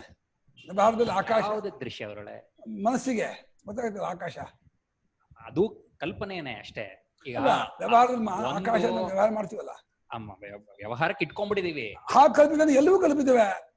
ಅಲ್ಲ ಅದ್ ಸರಿ. ಹಾ. ಅದೇ ಇಲ್ಲಿ ಭಾಷ್ಯಕಾರರು ಅಪ್ರತ್ಯಕ್ಷೇಪಿ ಆಕಾಶ ಕೊಟ್ಟಿರೋದು ಇಂದ್ರಿಯ ಗ್ರಾಹ್ಯವಲ್ಲ ಅನ್ನೋ ದೃಷ್ಟಿಯಿಂದಾನೆ. ಸರಿ. ಹೊರಗಿದೆ ಅಂದ್ಮೇಲೆ ಇಂದ್ರಿಯ ಕಣ್ಣು ಕಾಣುತ್ತೆ ಅಂತಾರೆ, ಕಣ್ಣು ಕಾಣುತ್ತೆ ಅಂತ ಕಲ್ಪಿಸ್ಕೊಂಡ್ಬಿಟ್ಟಿದ್ದಾರೆ. ಇವಾಗ ಇದಕ್ಕೂ ತೋರೋದಕ್ಕೂ ಏನು ಹೋಲಿಕೆ ಇಲ್ಲ. ನೀವು 3 ನಿಯಮನೂ ಇಲ್ಲೂ ಬಿದೋಗುತ್ತೆ. ಅದಕ್ಕೆ ಭಾಷ್ಯಕಾರರು ಅದೊಂದೇ ಕೊಟ್ಟಿದ್ದು, ಇನ್ಯಾವ ಎಕ್ಸಾಂಪಲ್ ಹೊಂದಲ್ಲ. ಗುರುಗಳೇ, ಇವಾಗ ರವೀಂದ್ರ ಅವ್ರು ಕೇಳಿದ್ರಲ್ಲ, ನೀರಿನ ಕೋಡಿ ಅಥವಾ ನೆಲದ ಬೇಕು ಅಂತ ಒಂದು ಕಲ್ಪನೆ ಮನಸ್ಸಲ್ಲಿ ಮೊದಲು ಸಂಸ್ಕಾರ ಇದ್ರೆ ತಾನೇ ಅದನ್ನ ನೋಡಕ್ಕಾಗುತ್ತೆ, ಇಲ್ಲಾಂದ್ರೆ ಹಗ್ಗದಲ್ಲಿ ನೋಡಕ್ ಆಗೋದಿಲ್ಲ. ಅದ್ ಹೇಗೆ ಪ್ರಪಂಚ ಎಂದೂ ಕಾಣದ ಈ ಪ್ರಪಂಚ ಅದ್ ಹೆಂಗೆ ಚೈತನ್ಯದಲ್ಲಿ ಕಲ್ಪಿತವಾಯ್ತು ಅಂತ ಅವ್ರ ಪ್ರಶ್ನೆ ಕೇಳಿದ್ರಲ್ಲ, ಅದಕ್ಕೆ ಒಂದ್ ಕಡೆ ಹಗ್ಗದಲ್ಲಿ ಹಾವು ಕೂಡ ಈ ಹಗ್ಗದಲ್ಲಿರುವ ಹಾವು ಅನ್ನೋ ರೂಪದಲ್ಲಿ ಎಲ್ಲೂ ಮೊದ್ಲಿರ್ಲಿಲ್ಲ, ಅದು ಈಗ ಮಾತ್ರ ಅಲ್ಲಿ ಕಂಡಿದ್ದು, ಅಲ್ಲೇ ಹೊಸದಾಗೇನೆ ಇರುತ್ತೆ ಅಂತ ಉತ್ತರ ಕೊಟ್ಟಿದಾರಲ್ಲ. ಸ್ವಾಮಿ ಹಾಗೆ ಹಗ್ಗದಲ್ಲಿ ಯಾವತ್ತೂ ಹಾವು ಕಂಡೇ ಇಲ್ಲ. ಬೇರೆ ಕಡೆ ಹಾವು ಕಂಡಿದ್ದ ಹಗ್ಗದ ಆರಂಭ ಮಾಡ್ಬೋದು, ಹಗ್ಗದಲ್ಲಿ ಹಾವು ಯಾವತ್ತು ಕಂಡಿದ್ದಾನೆ ಅಂತ. ಅದೇ ಹಗ್ಗದಲ್ಲಿ ಯಾವತ್ತು ಹಾವು ನೋಡಿದಪ್ಪ. ಆಯ್ತು, ಹಾವು ಕಾನ್ಸೆಪ್ಟ್ ಇದೆ, ಎಲ್ಲೋ ನೋಡಿರ್ತೀವಿ, ಆ ಹೋಲಿಕೆಯಿಂದ ಹಗ್ಗದಲ್ಲಿ ಹಾವು ಕಾಣುತ್ತೆ. ಹಾಗೆ ಪ್ರಪಂಚ ಎಲ್ಲೂ ನೋಡದೇ ಇದ್ದದ್ದಾಗಿದ್ರೆ ಹಾಗೆ ಆತ್ಮಲ್ಲಿ ಪ್ರಪಂಚ ಕಲ್ಪಿತವಾಯಿತು ಅಂತ ಸಾಮಾನ್ಯತೋ ದೃಷ್ಟವಾದಂತಹ ಅನುಮಾನ ಇದು. ಇದಕ್ಕೆ ಭಾಷಿಕಾರರು ಕಾಣದೇ ಇರುವ ಆಕಾಶದಲ್ಲಿ ನೀಲಿಯನ್ನು ಆ ಬಾಟಮ್ ಅದನ್ನು ಬೋಸನ್ನು ಆರೋಪ ಮಾಡುವ ಹಾಗೆ ಆರೋಪ ಮಾಡಿದ್ದಾರೆ ಅಂತ. ಇನ್ನು ಆಮೇಲೆ ಕೊನೆ ನೈಸರ್ಗಿಕ ಉತ್ತರ ಕೊಟ್ಟಿದ್ದಾರೆ. ಏನು ಮಾಡೋಕ್ಕಾಗಲ್ಲ, ಅನುಭವದಲ್ಲಿ ಇಲ್ಲದೇ ಇರೋ ಪ್ರಪಂಚ ಕಾಣ್ತಾ ಇದ್ದಾರಪ್ಪ, ಏನ್ ಮಾಡೋಣ, ಅದು ಇನ್ನೊಂದು ಸತ್ಯವಾದ ಪ್ರಪಂಚ ಇರಬೇಕು ಅಂತ ಏನಿಲ್ಲ. ಆ ಸ್ವಾಮಿಗಳು ಆ ದಕ್ಷಿಣಾಮೂರ್ತಿ ಸ್ತೋತ್ರದಲ್ಲಿ ಹೇಳ್ಬೇಕಾದ್ರೆ ವಿಶ್ವಂ ದರ್ಪಣ ದೃಶ್ಯಮಾನ ನಗರಿ ಎನ್ನುವಾಗ ಹಾಗೆ ಕನ್ನಡದಲ್ಲಿ ಕಾಣುವಂತಹ ಮುಖಬಿಂಬ ಸುಳ್ಳಾದ್ರು ಹೊರಗಡೆ ಬಿಂಬ ಇದೆಯಲ್ಲ, ಅದೇ ರೀತಿ ಇದು ವಿಶ್ವವು ದರ್ಪಣಕ್ಕೆ ಸಮಾನವಾದದ್ದು ಇಲ್ಲ ಅಂದ್ರೆ ಆ ದರ್ಪಣಕ್ಕೆ ಸಮಾನವಾಗದೇ ಇರೋ ವಿಶ್ವ ಎಲ್ಲಿದೆ? ಹಾಗಾದ್ರೆ ಈ ವಿಶ್ವ ದರ್ಪಣಕ್ಕೆ ಸಮಾನವಾದಂತಹ ನಗರವಾಗುವುದಾದ್ರೆ ದರ್ಪಣದಲ್ಲಿ ಕಾಣದೇ ಇರ್ತಕ್ಕಂಥ ಬಿಂಬರೂಪವಾಗಿರ್ತಕ್ಕಂಥ ವಿಶ್ವ ಎಲ್ಲಿದೆ ಅಂತ ಪ್ರಶ್ನೆ ಹಾಕೊಂಡು, ಹಾಗಿರ್ಬೇಕು ಅಂತ ಏನಿಲ್ಲ, ಕಾಣುವ ವಿಶ್ವಕ್ಕೆ ಕರಡಿ ಕಾಣುವ ತೋರಿಕೆಯಂತೆ ಅಂತ ಉತ್ತರ ಕೊಟ್ಟಿದ್ದಾರೆ. ತರ್ಕ ಹಾಕಿ ಪ್ರಶ್ನೆ ಮಾಡಿಸುತ್ತೆ, ತರ್ಕ ನಿಮಿತ್ತವಾದ ಆಕ್ಷೇಪ ಅದು. ಅನುಭವದಲ್ಲಿ ಆತ್ಮನೊಬ್ಬನೇ ಅಂತೂ ಅನುಭವ ಇದೆ, ಪ್ರಪಂಚವೂ ತೋರ್ತಾ ಇದೆ ಅಂದ್ರೆ 2 ಸತ್ಯ ಆಗಕ್ಕೆ ಬರಲ್ಲ, 1 ಸತ್ಯ ಆಗಲೇಬೇಕು. ಮನಸ್ಸನ್ನು ಅಡಗಿಸಿಕೊಂಡ್ರೆ ದ್ವೈತ ಕಾಣಲ್ಲ, ಪ್ರಪಂಚ ಕಾಣಲ್ಲ, ಅನುಭವ.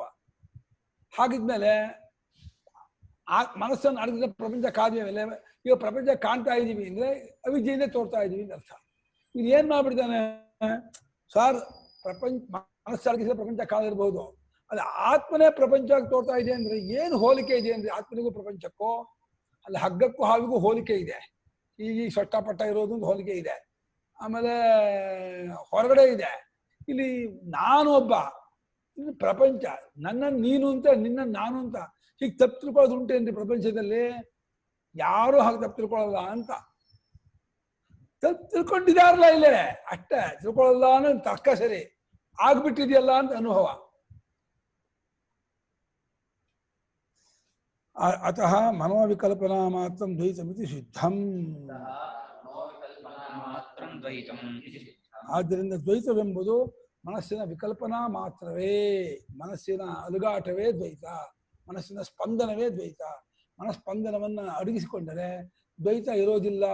ಅದು ನಾವಿರ್ತೀವಿ, ಮನಸ್ಸಿನ ಸ್ಪಂದನವಿಲ್ಲ ಅಂತ ಅನುಭವಿಸಿರುವ ನಾವಿರ್ತೀವಿ. ನಾವು ಅಂದ್ರೆ ನಾವು ಅನ್ಕೊಂಡ್ರೆ ನಾವಲ್ಲ, ನಾವು ಆಗಿರೋ ನಾವು ಇರ್ತೀವಿ ಅನ್ನೋದು ನಾವೇನಂತೀವಿ? ನಾನಾಗೇ ಇರ್ತೀವಿ, ನಾನು ಅಂತ ಅನ್ಕೊಂಡ್ಬಿಟ್ಟಿದ್ದೀವಿ. ನಾನಾಗೇ ಇರುವ ಇರಲ್ಲ, ಅಲ್ಲಿ ಕೇವಲವಾದಂತಹ ಅಂಶ. ಅದು ನಿಜವಾಗಿ ಈಗಲೇ ಅದು ಅಸಂಸಾರಿಯಾಗಿ ಅನುಭವ ಬರ್ತಾ ಇದೆ. ಅದು ಬೆರಕೆ ಮಾಡ್ಕೊಂಡು ನೋಡಿ ನೋಡಿ ನೋಡಿ ಅಭ್ಯಾಸ ಮಾಡಿಕೊಂಡು ಹಾಗೆ ಇದೀವಿ ನಾವು. ನೀವು ಹೇಳಿದ ಹಾಗೇನೆ ಹುಟ್ಟಿಲ್ಲದ, ಬದಲಾವಣೆ ಇಲ್ಲದ, ವಿಕಾರ ಇಲ್ಲದ, ಅದ್ವಿತೀಯವಾದ ಪರಬ್ರಹ್ಮ ರೂಪದವರ ನಾವು. ನಮ್ಗೆ ಅನುಮಾನ ಆಗುತ್ತಲ್ಲ ಅಂತ ನಾವು ಪ್ರಶ್ನೆ ಮಾಡ್ತೀವಿ. ನಮ್ಗೆ ಈ ದೇಹಾತ್ಮ ಭಾವ ಬಲವಾಗಿ ಊರ್ಕೊಂಡಿರೋದನ್ನ ಬಿಟ್ಟು ನೋಡಕ್ಕೆ ಬರ್ತಿಲ್ಲ. ತಸ್ಮಾ ಸೂಕ್ತಂ ದ್ವೈತಸ್ಯ ಅಸತ್ವಾತ್ ನಿರೋಧಾದ್ ಅಭಾವ ಪರಮಾರ್ಥತಾ ಇತಿ. ತಸ್ಮಾತ್ ಸೂಕ್ತಂ ದ್ವೈತಸ್ಯ ಅಸತ್ವಾತ್ ನಿರೋಧಾದಿ ಅಭಾವಃ ಪರಮಾರ್ಥತಾ ಇತಿ. ಅದನ್ನ ಇದು ಹೇಳಿದ್ರೆ ಸರಿ ಆಯಿತು. ದ್ವೈತವೇ ಅಸತ್ತು, ಸುಳ್ಳು, ಇಲ್ಯೂಷನ್, ತೋರಿಕೆ, ಭ್ರಾಂತಿ ಅಂತ. ಆದ್ದರಿಂದ ಪರಮಾರ್ಥತ ಏನು ಕೇಳಿದ್ರೆ ನಿರೋಧಾದಿಗಳು ಇಲ್ಲ ಅನ್ನೋದೇ ಪರಮಾರ್ಥ. ಹುಟ್ಟಿಲ್ಲ, ಸಾವಿಲ್ಲ, ಬದಲಾವಣೆ ಇಲ್ಲ ಅನ್ನೋದೇ ಸತ್ಯವಾದ ವಿಚಾರ. ಅದೇ ನಿಜವಾದದ್ದು. ಬಾಕಿ ಎಲ್ಲ ಬರೀ ಕಲ್ಪನೆಯೇ ಅಂತ.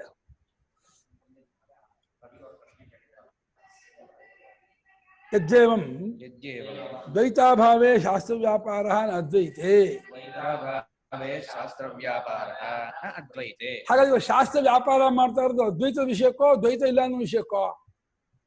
ಶಾಸ್ತ್ರ ವ್ಯಾಪಾರ ಶಾಸ್ತ್ರ ಇರೋದಲ್ಲೇ ದ್ವೈತ ಕ್ಷೇತ್ರದಲ್ಲಿ, ತಾನು ದ್ವೈತ ಕ್ಷೇತ್ರದಲ್ಲಿ ಇದ್ಕೊಂಡು ತಾನು ವ್ಯಾಪಾರ ಮಾಡೋದಲ್ಲಿ ದ್ವೈತ ಕ್ಷೇತ್ರದಲ್ಲಿ. ಹಾಗೆ ವ್ಯಾಪಾರ ಮಾಡ್ಬೇಕಾಗಿರೋ ಅದರ ಟಾಪಿಕ್ ಯಾವುದೋ ದ್ವೈತ ಕ್ಷೇತ್ರ ಆಗ್ಬೇಕು.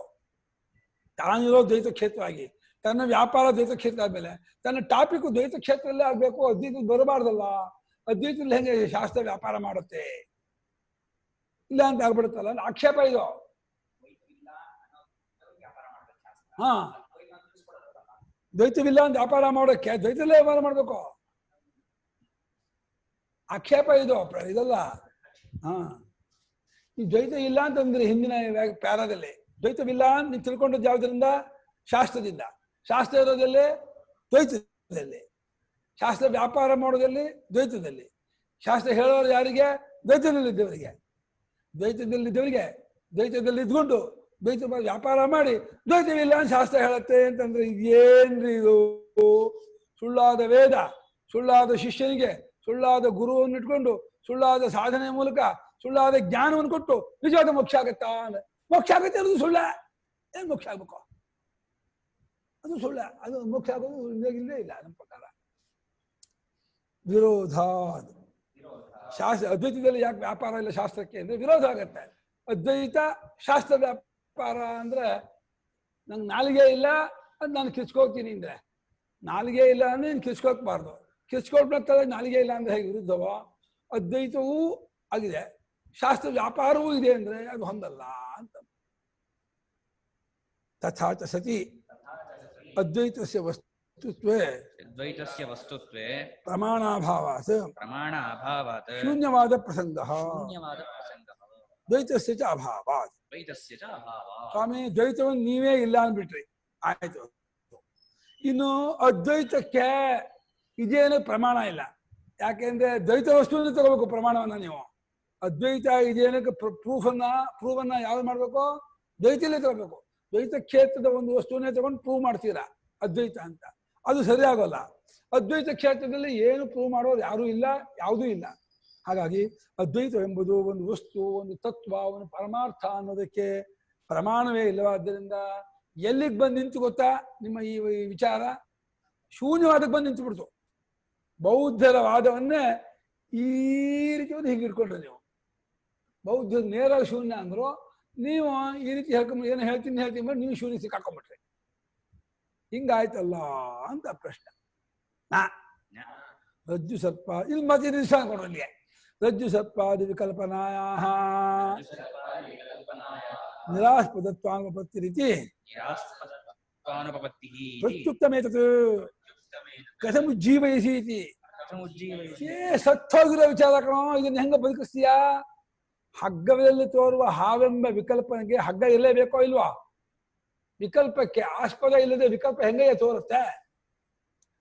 ದ್ವೈತವು ವಿಕಲ್ಪ ಅಂತಂದ್ಮೇಲೆ ದ್ವೈತವೆಂಬ ವಿಕಲ್ಪಕ್ಕೆ ಆಸ್ಪದವಾದ ಒಂದು ಸತ್ತಿಲ್ಲದೇನೆಯೇ ದ್ವೈತವೆಂಬುದು ಹೆಂಗೆ ತೋರುತ್ತೆ ಅಂತ ನಾನು ಹಿಂದೆ ಹೇಳ್ಬಿಟ್ಟಿದ್ದೀನಿ. ಮತ್ತೆ ಯಾಕೆ ಅದನ್ನೇ ಮತ್ತೆ ತಿರುಗಿ ಅದೇ ಪ್ರಶ್ನೆ ಮಾಡಿ ಸತ್ತೋಗಿರೋ ವಿಚಾರವನ್ನ ಬದುಕಿಸೋಕೆ ಪ್ರಯತ್ನ ಮಾಡ್ತಿದೀಯಲ್ಲ ನೀನು?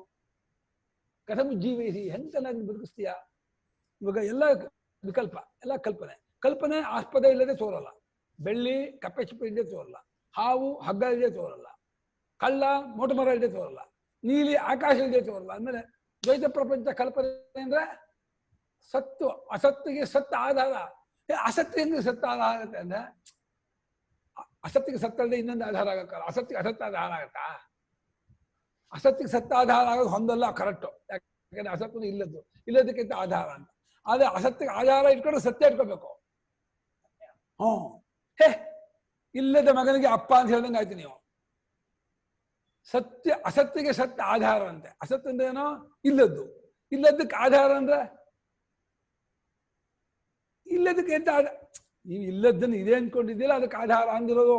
ಇಲ್ಲದಕ್ಕೆ ಆಧಾರ ಅಂತಿಲ್ಲ ನಾನು. ಅಸತ್ತ ಆಗಿರೋದು ಯಾವ್ದು? ಅಸತ್ತು ವಿಶೇಷಣ ಯಾವುದಕ್ಕೆ? ಪ್ರಪಂಚಕ್ಕೆ. ಅಸತ್ ಎಂಬ ಪ್ರಪಂಚ ಅಸತ್ತ ಪ್ರಪಂಚಕ್ಕೆ ಆಧಾರ ಅಂತ ಇದ್ದೀನಿ ನಾನು.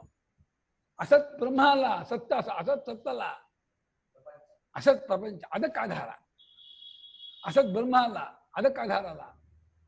ಅಸತ್ ಬ್ರಹ್ಮಕ್ಕೆ ವಿಶೇಷ ಅಲ್ಲ. ಅಸತ್ತು ಅನ್ನೋದು ಜ್ಞಾನಿಗಳ ಸ್ಟೇಟ್ಮೆಂಟು. ಬಿಗಿ ಮಾಂಡುಕ್ಯನೇ ಚಿನಿಕಿ ಇದನ್ನು ಫಣಿರ ಆಹಾ ಮನ ಕಣ್ಣಾಗುತ್ತೆ, ಮುಖ ಆಗುತ್ತೆ.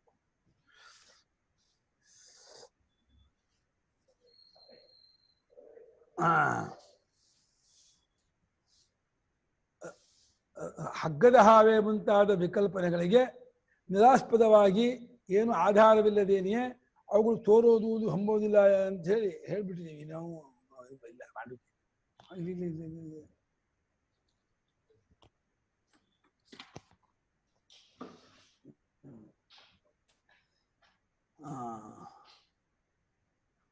ಹೀಗೆ ಸತ್ತೋಗಿರೋದನ್ನು ಹೇಗೆ ತಾನೇ ನೀನು ಬದುಕೋಕೆ ಪ್ರಯತ್ನ ಪಡ್ತಿದೀಯಾ ಅಂದ್ರು. ಆಹಾ ಅದು ಹೇಳ್ತಾನೆ, ರಜ್ಜುರಪಿ ಸರ್ಪ ವಿಕಲ್ಪಸ್ಯ ಆಸ್ಪದಭೂತ ವಿಕಲ್ಪಿತೀವ ಇದು ದೃಷ್ಟಾಂತಾನುಪತ್ತಿ. ಸಾರ್, ಯಾವ ಹಗ್ಗವನ್ನು ದೃಷ್ಟಾಂತ ಕೊಡ್ತಾ ಇದ್ದೀರೋ ಆ ಹಗ್ಗವೂ ವಿಕಲ್ಪಿತವೇ, ಹಗ್ಗ ಸತ್ಯ ಅಲ್ಲ. ರಜ್ಜುರಪಿ ಹಗ್ಗವೂ ಕೂಡ ಯಾವ ಸರ್ಪವೆಂಬ ವಿಕಲ್ಪಕ್ಕೆ ಆಸ್ಪದವಾಗಿರುವ ಹಗ್ಗವೂ ಕೂಡ ಅದು ಕೂಡ ವಿಕಲ್ಪಿತವಾದದ್ದೇ ಅಂತ ಆದದ್ರಿಂದ ಅದು ಹೆಂಗ್ರೆ ಆಸ್ಪದವಾಗತ್ತೆ? ವಿಕಲ್ಪಿತವಾದ ರಜ್ಜು ವಿಕಲ್ಪಿತವಾದ ಹಾವಿಗೆ ಆಸ್ಪದವಾಗತ್ತಾ? ಹೆಂಗ್ರೆ ಆಸ್ಪದ ಆಗತ್ತೆ? ರಜ್ಜುವೇ ನಿಜ ಆಗಿರೋಂಥ ಪರಮಾರ್ಥ ವಸ್ತು ಏನು? ರಜ್ಜು ನಾರಗಿಂತ ಬೇರೆ ರಜ್ಜು ಇಲ್ಲೇ ಇಲ್ಲ, ಅದು ಕಲ್ಪಿತ. ಕಲ್ಪಿತವಾದ ರಜ್ಜು ಕಲ್ಪಿತವಾದ ಹಾವಿಗೆ ಆಧಾರ ಅಂತ ಹೇಳ್ತೀರಾ? ಅಂದ್ರೆ ನಾ ವಿಕಲ್ಪನಾ ಕ್ಷಯೇ ಅವಿಕಲ್ಪಸ್ಯ ಕ್ಷಯೇ ಅವಿಕಲ್ಪಿತಸ್ಯ ಅವಿಕಲ್ಪಿತತ್ವಾದೇವ ಸತ್ವೋಪಪತ್ತೇಃ.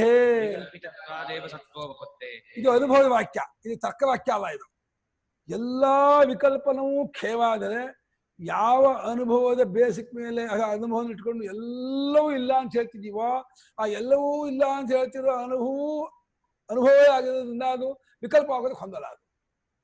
ಅದು ಅವಿಕಲ್ಪಿತತ್ವಾದೇವ, ಅದು ವಿಕಲ್ಪಿತವಾಗದೇ ಇರುವಂಥದ್ದಾದ್ದರಿಂದಲೇ ಅದು ಸತ್ವೋಪಪತ್ತೆ, ಅದು ಇದ್ದೇ ಇದೆ ಅಂತ ಹೊಂದುತ್ತೆ. ಎಲ್ಲವೂ ವಿಕಲ್ಪಿತ ಅಂತ ಗೊತ್ತುಪಡಿಸುವಂತಹ ಅನುಭವ ಇದೆಯಲ್ಲ, ಆ ಎಲ್ಲವೂ ವಿಕಲ್ಪಿತ ಅಂತ ಗೊತ್ತುಪಡಿಸುವಂತಹ ಅವಿಕಲ್ಪಿತವಾಗಿರುವಂತಹ ತತ್ವ ಅದು ಅವಿಕಲ್ಪಿತವಾದದ್ದಾಗಿರೋದ್ರಿಂದಲೇ ಅದು ಸತ್ತಾಗತ್ತೆ. ಇದು ಮಾತ್ರ ತರ್ಕವಾಕ್ಯ ಅಲ್ಲ, ಇದು ಅನುಭವದ ವಾಕ್ಯ. ಆ ತರ್ಕದ ಧಾಟಿಲಿ ಹೇಳ್ತಾ ಇದ್ದಾರೆ. ತರ್ಕ ಮಾತ್ರ ಮಾಡ್ಕೋಬೇಡಿ. ನೋಡಿ, ಯಾವನು ಏನ್ ಪ್ರಶ್ನೆ ಮಾಡ್ಬಿಟ್ಟ, ನಿಮ್ಮ ಹಗ್ಗವೂ ಸುಳ್ಳು ಸಾರ್, ದೃಷ್ಟಾಂತ ಕೊಟ್ಟ ಹಗ್ಗವೂ ಸುಳ್ಳು ಆದಾಗ ಸುಳ್ಳಾದ ಹಗ್ಗ ಸುಳ್ಳಾದ ಹಾವಿಗೆ ಹೆಂಗೆ ಆಸ್ಪದವಾಯಿತು ಅಂತಂದ. ಅಲ್ಲಪ್ಪ, ದೃಷ್ಟಾಂತ ವಿವಕ್ಷಿತಾಂಶ ವ್ಯವಹಾರದಲ್ಲಿ ಹಗ್ಗವನ್ನು ನಿಜ ಅಂತ ಇಟ್ಕೊಂಡು ಸುಳ್ಳಾದ ಹಾವಿಗೆ ಹಗ್ಗ ವಿಚಾರ ಕೊಟ್ಟೆ. ನೀನು ಅದನ್ನೂ ಸುಳ್ಳು ಅಂತ ಅನ್ನೋದಾದ್ರೆ ಆಯ್ತಪ್ಪ, ನನಗದು ಇಷ್ಟವೇ. ಎಲ್ಲವೂ ವಿಕಲ್ಪಿತ ಅಂತ ಹೇಳಿ ಯಾವ ಅನುಭವದ ಫಲದಿಂದ ನೀನು ಗೊತ್ತುಪಡಿಸುತ್ತಿದೆಯೋ ಆ ಅನುಭವವು ಅವಿಕಲ್ಪಿತವಾಗಿರೋದ್ರಿಂದಲೇ ಅದು ಸತ್ತಾಗಕ್ಕೆ ಸಾಧ್ಯ, ಕಾರಣವಾಗಿದೆ, ಸತ್ತಾಗೋದಕ್ಕೆ ಅರ್ಹವಾಗಿದೆ. ಸತ್ತಾಗೋದಕ್ಕೆ ಅರ್ಹವಾಗಿದೆ, ಯೋಗ್ಯವಾಗಿದೆ.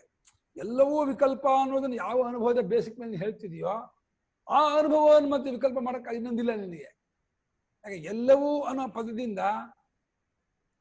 ಅಷ್ಟನ್ನು ಇನ್ಕ್ಲೂಡ್ ಮಾಡಬೇಕು. ಕಾಲ, ದೇಶ, ನಾಮ, ರೂಪ, ಕಾರ್ಯ, ಕಾಲ ಅಷ್ಟೂ ವಿಕಲ್ಪಿತವೇ ಅಂತ ಯಾವ ಅನುಭವದ ಬೇಸಿಕ್ಕಿಂದ ನಾವು ಗೊತ್ತುಪಡಿಸುತ್ತಿದೆಯೋ ಆ ಅನುಭವವು ಇದ್ದೇ ಇರುತ್ತದೆ. ಆದ್ದರಿಂದ ಅದು ಅವಿಕಲ್ಪಿತವಾಗಿರೋದ್ರಿಂದ ಅದು ಸತ್ತಾಗುವುದಕ್ಕೆ ಅರ್ಹವಾಗಿದೆ. ಸತ್ತಾಗಿದೆ ಅನ್ನೋದು ಎಂಪೋಸೋ, ಸತ್ತು ಅಂತ ಆ ಒಂದು ಹೆಸರು ಒಂದು ಗುಣ ಮಾತ್ರ ಮಾಡ್ಕೋಬೇಡಿ.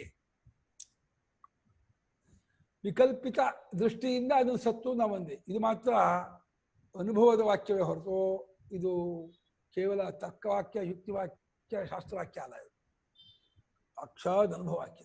ಏನೋ ಸರ್ವ ವಿಕಲ್ಪನಾಕ್ಷಯೇ ದರ್ಶ. ವಿಕಲ್ಪನಾಕ್ಷಯ ಅಂದ್ರೆ ಎಲ್ಲಾ ಪ್ರಕಾರದ್ದಾದ ವಿಕಲ್ಪವು ಅಡಗಲಾಗಿ ಯಾವುದನ್ನ ಅಡಗುತ್ತೋ ಒಂದು ಅವಿಕಲ್ಪಿತ ಒಂದು ಬೇಸಿಕ್ ಮೇಲೆ. ಏನು ಬೇಸಿಕ್ ಇಲ್ದೇನೆ ಅಡಗ ಹೋಗಲ್ಲ ವಿಕಲ್ಪಗಳು. ಏನೇ ಅಡಗಬೇಕಾದ್ರು ಒಂದು ಬೇಸಿಕ್ ಬೇಕೇ ಬೇಕು. ಬೇಸಿಕ್ ಇಲ್ಲದೇನೆ ಅಡಗೋದು ಯಾಕೋ ಬೇಸಿಸ್ ಇಲ್ದೇನೆ ಏನು ಅಡಗೋ ಹಾಗಿಲ್ಲ ಅಂತ. ಆದ್ರಿಂದ ಎಲ್ಲವೂ ಅಡಗಿದೆ ಅನ್ನುವಂತಹ ಒಂದು ಸ್ಟೇಟ್ಮೆಂಟ್, ಒಂದು ಹೇಳಿಕೆಗೆ ನಮ್ಮ ಅನುಭವವೇ ಬೇಸಿಸ್. ಇದಕ್ಕೆ ಅದನ್ನ ನಾವು ಇದು ಮಾಡಿ ಅಲ್ಗಳಿಗೆ ಆಗೋದೇ ಇಲ್ಲ. ಹಾಗಾಗಿ ಸರ್ವ ವಿಕಲ್ಪನೂ ಕ್ಷಯ ಮೇಲೆ ಅವಿಕಲ್ಪಿತವಾಗಿರುವಂತಹ ಒಂದು ಅನುಭವವು ಸ್ವರೂಪವು ಅದು ಅವಿಕಲ್ಪಿತವಾಗಿರುವಂತಹದ್ದಾದ್ದರಿಂದಲೇ ಅದು ಸತ್ತಾಗುವುದಕ್ಕೆ ಅರ್ಹವಾಗಿದೆ ಅಂತ ಇದ್ದಾರೆ. ಇದು 100% ಸಾಕ್ಷಿ ಅನುಭವದ ಮಾತು. ಇದು ಅನುಭವದಲ್ಲಿ ನೆಲೆ ನಿಂತು ಹೇಳ್ತಾ ಇರುವಂತಹ ವಾಕ್ಯ ಅದು. ಸ್ವಾಮಿ ರಜ್ಜು ಸರ್ಪವದ್ ಅಸತ್ವಂ ಇತಿ ಚೇತ್, ಅದು ಹಗ್ಗದ ಹಾಗೆ ಅಂತ ಸುಳ್ಳಾಗಲಿ. ರಜ್ಜು ಸರ್ಪ ಹೇಗೆ ಸುಳ್ಳೋ ಆ ಎಲ್ಲವೂ ವಿಕಲ್ಪ ಅಂತ ಗೊತ್ತುಪಡಿಸಿದ ಅನುಭವವೂ ಅಸತ್ತು ಅಂತ ಯಾಕೆ ಆಗ್ಬಾರ್ದು, ಅದು ಇಲ್ಲ ಅಂತ ಯಾಕಾಗ್ಬೋದು. ನಾ ಏಕಾಂತೇನ ಅವಿಕಲ್ಪಿತತ್ವಾತ್ ಅವಿಕಲ್ಪಿತ ರಜ್ವಂಶವತ್, ಏಕಾಂತೇನ ಅವಿಕಲ್ಪಿತತ್ವಾತ್ ಅವಿಕಲ್ಪಿತ ರಜ್ವಂಶವತ್ ಪ್ರಾಕ್ ಸತ್ಪಾಭಾವ ವಿಜ್ಞಾನ. ಸತ್ಪಾಭಾವ ವಿಜ್ಞಾನ. ಹಾವಿಲ್ಲ ಅಂತ ತಿಳ್ಕೊಳಕ್ ಮುಂಚೆ, ಹಾವಿಲ್ಲ ಅಂತ ತಿಳ್ಕೊಳಕ್ ಮುಂಚೆ ಏನರ್ಥ, ಹಾವಿದೆ ಅಂತ ತಿಳ್ಕೊಂಡಾಗ ಅಂತ ಅರ್ಥ. ಹಾವಿಲ್ಲ ಅಂತ ತಿಳ್ಕೊಳಕ್ ಮುಂಚೆ ಅಂದ್ರೆ ಹಾವಿಲ್ಲ ಅಂತ ತಿಳ್ಕೊಂಡ್ಮೇಲೆ ಬಿಡಿ, ಅವಾಗ ಎರಡು ಬರೋದೇ ಇಲ್ಲ. ಹಾವಿಲ್ಲ ಅಂತ ತಿಳ್ಕೊಳಕ್ ಮುಂಚೆ ಅವಿಕಲ್ಪಿತವಾದ ರಜ್ವಂಶ ಹೇಗಿದ್ದೇ ಇರುತ್ತದೆಯೋ ಅದೇ ರೀತಿ ಏಕಾಂತವಾಗಿ ಅವಿಕಲ್ಪಿತವಾಗಿರುವ ಆತ್ಮಾನುಭವ ಅನ್ನೋದು ಇದ್ದೇ ಇದೆ. ಆ ಬೇಸಿಸ್ ಮೇಲೆ ಎಲ್ಲವನ್ನೂ ವಿಕಲ್ಪ ನಾವು ಹೇಳ್ತಿರೋದು. ಆತ್ಮಾನುಭವವನ್ನ ಇಟ್ಕೊಳ್ಳದೆ ಹೋದರೆ ಯಾವುದನ್ನು ಕಿತ್ತಾಕಕ್ಕಾಗಲ್ಲ, ಯಾವುದನ್ನು ಮಾಡಕ್ಕಾಗಲ್ಲ. ಸರ್ವಕ್ಕೂ ಮೂಲಭೂತವಾದಂತಹ ಅನುಭವ ಅದು. ಎಲ್ಲವೂ ಮಿಥ್ಯೆ, ಎಲ್ಲವೂ ಕಲ್ಪಿತವೇ, ಎಲ್ಲವೂ ತೋರಿಕೆಯೇ ಅನ್ನೋದನ್ನ ಒಂದಾನೊಂದು ಅನುಭವ ಪಾಠ ಹೇಳ್ಕೊಡ್ತಾ ಇರುವಂತಹ ವಾಕ್ಯ ಅದು. ಆ ಅನುಭವದ ಆಧಾರದ ಮೇಲೆ ನಾವು ಎಲ್ಲವನ್ನೂ ನಾವು ಕಿತ್ತಾಕ್ಬೇಕು. ಹಾಗಾಗಿ ಅವಿಕಲ್ಪಿತವಾಗಿರ್ತಕ್ಕಂತಹ ಒಂದು ಅಂಶ ಏಕಾಂತವಾಗಿ ಇದ್ದೇ ಇದೆ. ಇದನ್ನ ವಾಕ್ಯದಿಂದಲೂ ಪ್ರೂವ್ ಮಾಡಕ್ಕಾಗಲ್ಲ, ತರ್ಕದಿಂದಲೂ ಪ್ರೂವ್ ಮಾಡಕ್ಕಾಗಲ್ಲ, ಅನುಭವದಲ್ಲೇ ನೋಡ್ಕೋಬೇಕು. ಇದನ್ನ ವಾಕ್ಯವು ಸುಷುಪ್ತಿಲಿ ಏನಿಲ್ಲ ಅಂದ್ಬಿಡ್ತಾನೆ. ಈ ಸುಷುಪ್ತಿ ಅನುಭವ ಕೊಟ್ಟರು ಸುಷುಪ್ತಿ ನಾನಿದ್ದೀನಿ ನಂದಿತ್ತು ಅದೂ ಇಲ್ಲ ಅಂತ. ಅದೇ ಏನೂ ಇಲ್ಲ ಅಂತ ಯಾವ ಬಲದಿಂದ ಹೇಳ್ತಾನೋ ಅದು ತರ್ಕ ಅಂತಾನೆ ಹೇಳಲ್ಲ ಗುರುಗಳೇ ಯಾರುವೆ. ಅನುಭವದಲ್ಲೇನೆ ಏನೂ ಇಲ್ಲ ಅನ್ನೋನು ನೀನಿದ್ಯಾ ಇಲ್ವಾ ಅಂದ್ರೆ ನಾನಿರ್ಲಿಲ್ಲ ಅಂತ ಯಾರು ಹೇಳಲ್ಲ. ಹೌದು, ನಾನಿದ್ದಿರ್ಲಿಲ್ಲ, ನಾನಿದ್ದೇ ನಂಗೆ ಅನುಭವ ಇಲ್ಲಪ್ಪ ಅಂತಾರೆ. ನಾನು ಸುಷುಪ್ತಿ ನಾನಿದ್ದೇ ನಂಗೆ ಅನುಭವ ಇಲ್ಲಪ್ಪ ಅಂತಾರೆ. ಅದಿಲ್ಲ ಅಂತ ಹೇಳೋದಕ್ಕೂ ತಾನು ಅನುಭವದಲ್ಲಿ ಅಲ್ಲಿದ್ದೇ ತಾನೇ ಹೇಳ್ಬೇಕು. ತರ್ಕ ಅಲ್ಲ, ಅವಳು ಯಾರು ಹೇಳಲ್ಲ. ಹಿಂಗೆ ಹೇಳಿದ್ರೆ ತರ್ಕ ಅಂತಾನೆ, ಅನುಭವ ಕೇಳಿದ್ರೆ ನಾನು ಇದ್ದೇನಿಲ್ಲ ಅಂತಾನೆ. ಇದಕ್ಕೇನ್ ಮಾಡ್ತೀರಾ? ಇಲ್ಲ, ಲೋಕದಲ್ಲಿ ನೀವ್ ಯಾರನ್ನ ಕೇಳಿ, ಯಾರು ನಿದ್ದೆ ಮಾಡಿದ್ದು ಅಂದ್ರೆ ನನ್ ಬಿಟ್ಟು ಯಾರೋ ಮಾಡ್ದ ಅಂತ ಯಾರು ಹೇಳಲ್ಲ. ಅಷ್ಟೇ, ನಾನು ನಿದ್ದೆ ಮಾಡಿದ್ರೆ ಅದೇ ನಿದ್ದೆ ಮಾಡ್ತಿರುವಾಗ ನಾನಿದ್ದ ಅಂತ ಹೇಳಿದ್ರೆ ಅಲ್ಲ, ಈ ರೀತಿ ಇದ್ದೆ ಡಿಫೈನ್ ಮಾಡಕ್ ಗೊತ್ತಿಲ್ಲದೆ ಇರ್ಬೋದು, ನಾನಿದ್ದೆ ಅನ್ನೋ ಗೊತ್ತೇ ಇರುತ್ತೆ ಎಲ್ರಿಗೂ. ನಿದ್ದೆಯಲ್ಲಿದ್ದಾಗ ನಾನಿದ್ದೆ ಗೊತ್ತಾಗ್ತದೆ. ನನ್ನ ಬಿಟ್ಟು ಇನ್ನೊವನಿಗೆ ನಿದ್ದೆ ಆಗಿಲ್ಲ. ಅನುಭವ ಕಾಲದಲ್ಲಿ ನಿದ್ರೆಯಲ್ಲಿದ್ದಾಗ ನಾನ್ ನಿದ್ದೆ ಮಾಡ್ತಾ ಇದ್ದೀನಿ, ನಿದ್ದೆ ಆಗ್ತಾ ಇದೆ ಗೊತ್ತಾಗುತ್ತೋ? ನೋಡು, ಸಕ್ಕರೆ ಸಕ್ಕರೆ ಅಚೇತನ, ನೀನ್ ಅಚೇತನ ಅಲ್ವಲ್ಲ. ದೃಷ್ಟಾಂತ ಉದಾಹರಣೆ ಕೊಟ್ಟಪ್ಪ. ಉದಾಹರಣೆಯಲ್ಲಿ ಸಕ್ಕರೆ ಸ್ವರೂಪ ಸಕ್ಕರೆ ಗೊತ್ತಾಗಿದ್ರೆ ಅಚೇತನಿಗೆ ಏನ್ ಗೊತ್ತಾಗುತ್ತೆ? ಪುಸ್ತಕಕ್ಕೂ ಪುಸ್ತಕ ಗೊತ್ತಾಗಲ್ಲ. ನೀನ್ ಚೇತನವ ನೀನ್ ಅಚೇತನವ, ನೀನ್ ನಿನ್ನನ್ನು ಅರಿಬೇಕಾಗಿತ್ತು. ಇನ್ನ ಒಂದು ಪೂರ್ವ ಪಕ್ಷಿ ಸ್ಮರಣೆ ಮತ್ತೆ ವರ್ತಮಾನ ಎರಡೂ ಮಿಕ್ಸ್ ಆಗ್ತದೆ ಅಂತ ಹೇಳ್ಬೋದಲ್ವಾ? ಸ್ವಪ್ನದಲ್ಲಿ ದೃಷ್ಟಾಂತರ ನೋಡ್ಬೇಕಾದ್ರೆ ಸ್ಮರಣೆ ಸ್ಮರಣೆ ಸ್ಮರಣೆ ಅಂತ ವರ್ತಮಾನಕ್ಕೆ ಕರ್ಕೊಂಡು ಹೋಗ್ಬಿಟ್ಟು ಅಲ್ಲಿ ನಿಜ ಅನ್ನೋದು, ಈ ನಿದ್ದೆಯಲ್ಲಿ ಜಾಗ್ರತೆ ಕರ್ಕೊಂಡ್ ಬಂದ್ಬಿಟ್ಟು ಅಲ್ಲಿ ಇದ್ದೆ ಅಂತ ಗನ್ಸೋದು, ಎರಡೂ ಉಲ್ಟಾ ಅದು. ಇದ್ದೆ ಅಂತ ಅನ್ಸೋದು. ಆದರೂ ನಮ್ಗೆ ಇಲ್ಲ ಅಂತ ಅನುಭವ ಆಗಲ್ಲ. ಇದೀನಿ ಅಂತ ಅನುಭವ ಅಲ್ಲಾಗದೆ ಹೋದ್ರು ಇಲ್ಲ ಅಂತ ಅನುಭವ ಆಗದೆ ಇರೋದೇ ಸಾಕು. ಇಲ್ಲ ಅಂತ ಈಗ ಅನುಭವ ಇಲ್ಲ ಅನ್ನೋಕ್ಕೂ ಒಂದು ಪ್ರೂವ್ ಬೇಕಲ್ಲಪ್ಪ. ಆ ರೂಮಲ್ಲಿ ಯಾರು ಇಲ್ಲ ಅಂತ ನೋಡ್ಕೊಂಡ್ ಹೇಳ್ಬೇಕು, ನೋಡ್ದೆ ಹೇಳ್ತೀಯ? ಹಾಗೆ ನಿದ್ದೆಯಲ್ಲಿ ಏನು ಇಲ್ಲ ಅಂತ ಅನುಭವ ಆಗದೆ ಇದ್ದಾಗ ಅದು ತರ್ಕ ಆಗೋಯ್ತು. ಅಲ್ಲ, ಆ ಅನುಭವ ಇದೆಯಾ? ಬೇಡ, ಅನುಭವ ಕೇಳಿ. ಇಲ್ಲ, ಅನುಭವ ಒಪ್ಬೇಕು. ಅನುಭವ ನೋಡ್ಕೊಂಡು ಬರ್ತಾ ಇಲ್ಲ ಅವನಿಗೆ. ಎಷ್ಟು ನೀವ್ ಹೇಳಿದ್ರು ಬರ್ತಿಲ್ಲ ಅಂದ್ರೆ ಇದೇ ಸುಲಭವಾಗಿ ತರ್ಕನೇ ಆಗುತ್ತೆ. ಅನುಭವದಲ್ಲಿ ನಿಂತಾಗ ಮಾತ್ರ ಇದು ಕರೆಕ್ಟ್ ಅನ್ಸುತ್ತೆ. ಅವ್ರ ಅನುಭವದಲ್ಲಿ ನಿಂತ ಹೇಳ್ತಾ ಇದ್ದಾನೆ, ನಾವ್ ಇಲ್ಲಿಂದ ಅದನ್ನ ವಿಶ್ಲೇಷಣೆ ಮಾಡ್ತಾ ಇದೀವಿ, ಅದರಿಂದ ಆ ಅಂತರ ಉಳಿದೇ ಉಳಿಯುತ್ತೆ. ನಾವು ನಂಬಿಕೊಂಡು ಅನುಭವಕ್ಕೆ ಪ್ರಯತ್ನ ಪಟ್ಟೆ ಮಾತ್ರ ಇದು ಸಾಧ್ಯ. ಹೇಳಿದ್ರಲ್ಲ ನೀವು, ಏಕಾಂತೇನ ಅವಿಕಲ್ಪಿತತ್ವಾತ್ ಅವಿಕಲ್ಪ ರಜ್ವಂಶ ಪ್ರಾಕ್ ಸರ್ಪ ವಿಜ್ಞಾನ ಅಂತಂದ. ನೀವು ಕಲ್ಪಿತವಾದ ನೀರಿನ ಕೋಡಿ ಅಥವಾ ಹಾವಿಗೆ ಹಾವು ಅಂತಿದ್ದಾಗ ಅವಿಕಲ್ಪಿತವಾದ ರಜ್ವಂಶ ಇದ್ದೇ ಇತ್ತು ಅಂತ ನೀವೇನು ಆರ್ಗ್ಯುಮೆಂಟ್ ಹೇಳಿದ್ರಿ, ಅದಕ್ಕೆ ಅವನು ಆರ್ಗ್ಯುಮೆಂಟ್ ಹೇಳ್ಬೋದು ಪೂರ್ವ ಪಕ್ಷಿ. ನೀವು ಪ್ರಪಂಚ ಅಂತ ಕಲ್ಪನೆ ಮಾಡ್ಕೊಂಡಾಗ್ಲೂ ಅವಿಕಲ್ಪಿತವಾಗಿದ್ದಿತ್ತು ಅಂತಿದ್ರಲ್ಲ, ಅವಿಕಲ್ಪಿತ ಹಗ್ಗದ ಅಂಶದ ಹಾಗೇನೆ ಅವಿಕಲ್ಪಿತ ಪರಮಾತ್ಮ ಅಂತ ನೀವೇನ್ ಹೇಳ್ತಿದ್ದೀರಾ, ಅದು ತಿಳಿದ ಮೇಲೆ ಅದು ವಿಕಲ್ಪವೇ ಅಂತ ಅವನು ಆರ್ಗ್ಯೂ ಮಾಡ್ಬೋದು. ಆದ್ರೆ ಅನುಭವದಲ್ಲಿ ಆಚಾರ್ಯರು ನಿಂತ್ಕೊಂಡಿರೋದ್ರಿಂದ ಅವ್ರಿಗೆ ಅದ ಸತ್ಯತ್ವ ಗೊತ್ತಿದೆ. ನಾವು ಅನುಭವದಲ್ಲಿ ಇಲ್ದೇ ಇರೋದ್ರಿಂದ ಈ ತರ್ಕ ಎಷ್ಟು ಮಾಡಿದ್ರು ಆ ಅಂತರ ಉಳಿಯುತ್ತಲ್ಲಿ. ಅಲ್ಲ, ಅನುಭವದಲ್ಲಿ ನಿಲ್ಲೋದು ಒಂದು ಹೊಸ ಅನುಭವ ಇದ್ದೇ ಇದೆಯಲ್ಲ. ಇರೋ ಅನುಭವ ಗುರ್ಸೋದೇ ಹೊರತು ಅನುಭವ ಪಡ್ಕೊಳ್ಳೋದಲ್ಲ ಮಾಡ್ಕೊಳ್ಳೋದಲ್ಲ. ಸರಿ, ಅದು ಆಚಾರ್ಯರಿಗೂ ನಮ್ಗೂ ಸಮಾನವೇ. ಈ ಲೆಕ್ಕ ಹೇಳ್ಕೊಟ್ರು ಗುರುಗಳೇ, ನನಗೆ ಲೆಕ್ಕ ತಲೆನಲ್ಲಿ ಫ್ಲಾಶ್ ಆಗೋ ತನಕ ಆ ಲೆಕ್ಕ ಕಬ್ಣ ಕಡ್ಲೇನೆ. ಇದು ಹಾಗೇನೆ ಅನುಭವ ನಮ್ಗೆ ಬರೋ ತನಕ ನೀವೆಷ್ಟು ಹೇಳಿದ್ರು ಸಂಶಯ ಉಳಿಯುತ್ತೆ. ಅಷ್ಟೇ. ಇವಾಗ ಸಂಶಯ ಪರಿಹಾರಕ್ಕೆ ಹೇಳೋದು, ನಂಬ್ಕೋಬೇಕು, ಸಂಶಯ ಬಗೆಹರಿಯಕ್ಕೆ ಹೋಗ್ಬೇಕು. ಇವಾಗ ಅನುಭವ ಬಂದ್ಮೇಲೆ ಗೊತ್ತಾಗುತ್ತೆ ಅಂದ್ರೆ ಅದು ಅನುಭವ ಬರುತ್ತೆ ಹೇಳದೆ ವಿಚಾರ ಮಾಡದೆ ವಿಷಯ ಮಾಡಿದ್ರೆ ಅನುಭವ ಬರೋದು ಅಂತ ಆಗೋದೇ ಇಲ್ಲ. ನಂಬ್ಕೊಳ್ಬೇಕಲ್ಲಿ, ಶ್ರದ್ಧೆ ಇಟ್ಕೋಬೇಕು. ಅಲ್ಲಿ ಏನಾಗುತ್ತೆ ಅಂದ್ರೆ ನಿದ್ರಾ ಅನುಭವವನ್ನು ವಿಶ್ಲೇಷಣೆ ಮಾಡುವಾಗ ಅಲ್ಲಿ ನಿದ್ದೆ ನಾನಿದ್ದೆ ಅಂತ ಅನುಭವ ಇಲ್ಲ ಅಂತನೂ ಆಗೇನೆ, ನಾನಿಲ್ಲ ಅನ್ನೋದು ಅನುಭವ ಇಲ್ಲ ಅಂತ ಒಪ್ಕೋಬೇಕು ಅವನು. ನಾನಿಲ್ಲ ಅಂತ ಏನು ಅನುಭವ ಆಗಲಿಲ್ಲ ಅಲ್ಲಿ. ನಾನಿದ್ದೇನು ಅನುಭವ ಇಲ್ಲ ಅಂತ ಹೇಳೋ ಹಾಗೇನೆ ನಾನಿಲ್ಲ ಅಂತ ಅನುಭವ ಆಗಿತ್ತನಯ್ಯ ನಾನಿದ್ದೆ ಅಂತೂ ಇಲ್ಲ, ಇಲ್ಲ ಅಂತೂ ಇಲ್ಲ ಅಂತ ಮೇಲೆ ನಿಜವಾಗಿ ನಿದ್ರೆ ವಿಷಯಕ್ಕೆ ಸ್ಪಷ್ಟವಾದಂತಹ ಒಂದು ಇದಿಲ್ಲ ಅಂತ ಆಯ್ತು ನಿಮಗೆ. ಏನು ಅದ್ರ ಬಗ್ಗೆ ಕರೆಕ್ಟ್ ಆದಂತಹ ಅಭಿಪ್ರಾಯ ಇಲ್ಲ, ಇಂಟರ್ಪ್ರಿಟೇಷನ್ ಇಲ್ಲ ಅಂತ.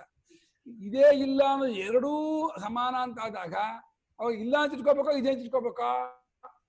ನಿದ್ದೆ ನಾನಿದ್ದೆ ಅಂತೂ ಅನುಭವ ಇಲ್ಲ, ನಾನಿಲ್ಲ ಅಂತೂ ಅನುಭವ ಇಲ್ಲ ಅಂತ ಆದಾಗ ಎರಡಕ್ಕೆ ಯಾವ್ದಕ್ಕೆ ಕೂತ್ಕೊಡ್ಬೇಕು? ಎರಡೂ ಸಮಾನ ಈಕ್ವಲ್ ಆದಾಗ ಅವಾಗ ಇದೇ ಇಲ್ಲ ಅನ್ನೋದನ್ನ ಬಿಟ್ಕೊಂಡ್ರು ಒಂದು ಅನುಭವ ಇದೆ ಅಂತ ಅನ್ಕೋಬೇಕಾಗತ್ತೆ. ಅದು ಇದೆ ಅಂತ ಹೇಳ್ತೀವಿ ಅಷ್ಟೇ, ಇದೇ ಅನ್ನೋದಲ್ಲ.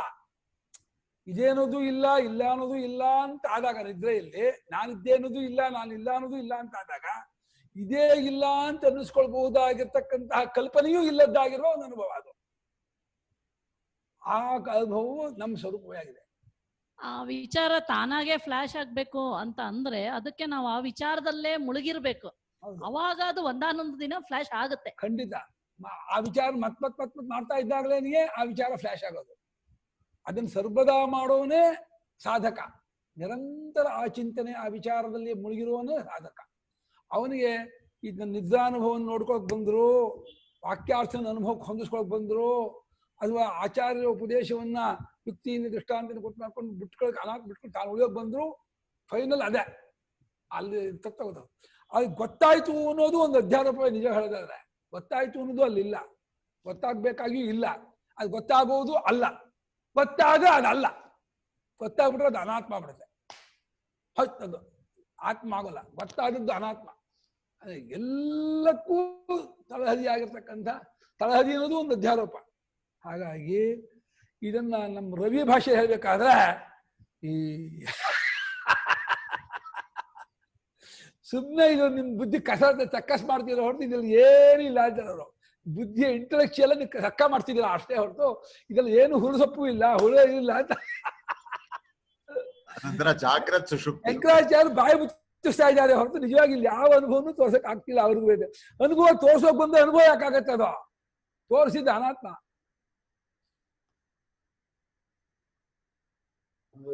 ರವೀಂದ್ರ ಅವ್ರು ಮ್ಯೂಟ್ ಮಾಡ್ಬಿಟ್ಟಿದ್ದಾರೆ.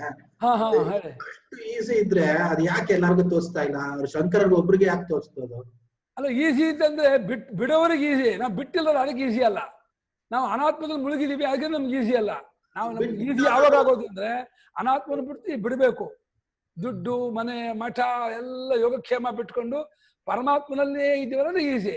ನಾವು ಇಲ್ಲಿದ್ದವರಿಗೆ ಈಸಿ ಅಂತಾನೆ ಇಲ್ಲ, ವ್ಯವಹಾರದಲ್ಲಿ ಇದ್ದವರಿಗೆ ಈಸಿ ಅಲ್ಲೇ ಇಲ್ಲ, ಕಷ್ಟವೇ ಅದು.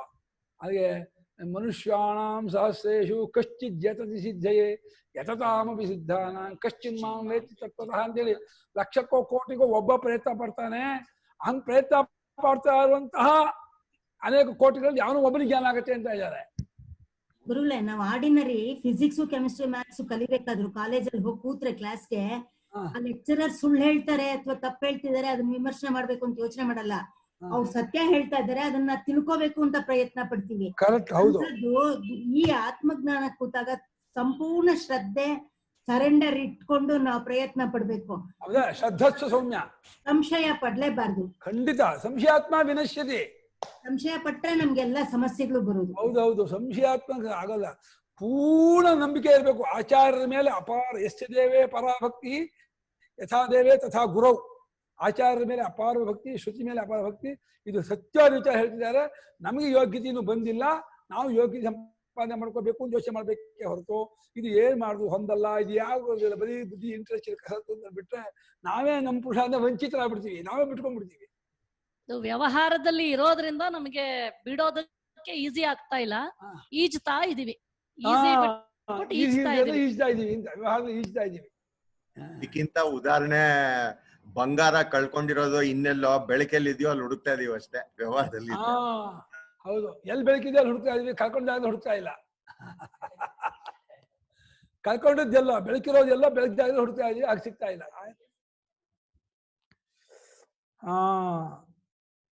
ಏಕಾಂತೇನ ಅವಿಕಲ್ಪಿತ. ರವಿ ಹೇಳಿದ್ದಕ್ಕೆ ಮೈಕ್ ಇರೋ ಜಾಗದಲ್ಲಿ ಮಾತಾಡ್ತಿಲ್ಲ, ಎಲ್ಲೆಲ್ಲ ಮಾತಾಡ್ತಾ ಇದೀವಿ. ಅದು ಸಿದ್ಧಾಂತ. ವಿಕಲ್ಪಯಿತುಶ್ಚ ಪ್ರಾಗ್ ವಿಕಲ್ಪನೋತ್ಪತ್ತೇ ಸಿದ್ಧತ್ವಾಭಿಗಮಾ.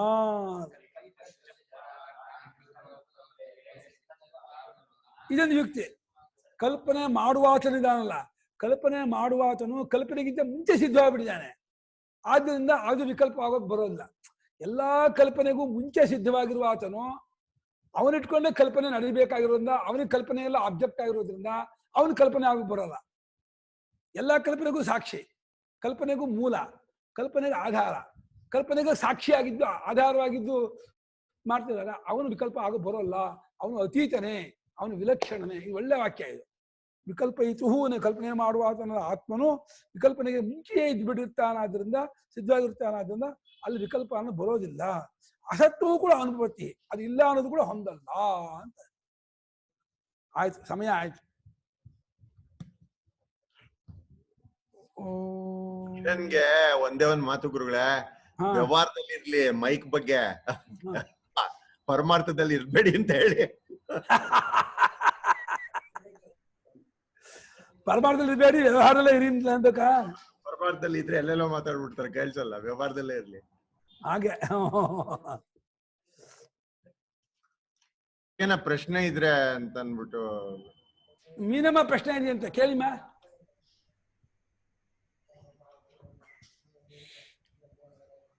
ಮೀನಮ್ಮ ಪ್ರಶ್ನೆ ಇದೆ ಅಂತಂದ್ರೆ ಏನು ಪ್ರಶ್ನೆ ಕೇಳಿ. ಶಿಷ್ಯಾಸ್ತು ಛಿನ್ನ ಸಂಶಯ. ಏನಿಲ್ಲ ಗುರುಗಳೇ. ಪ್ರಶ್ನಾತೀತರ ನಿಮ್ ಸ್ವರೂಪ ಕೇಳ್ತಿರೋದು, ನಿಮ್ ಮನಸ್ಸಲ್ಲಿರೋದು. ನಿಮ್ ಸ್ವರೂಪ ಪ್ರಶ್ನಾತೀತ ಗೊತ್ತು.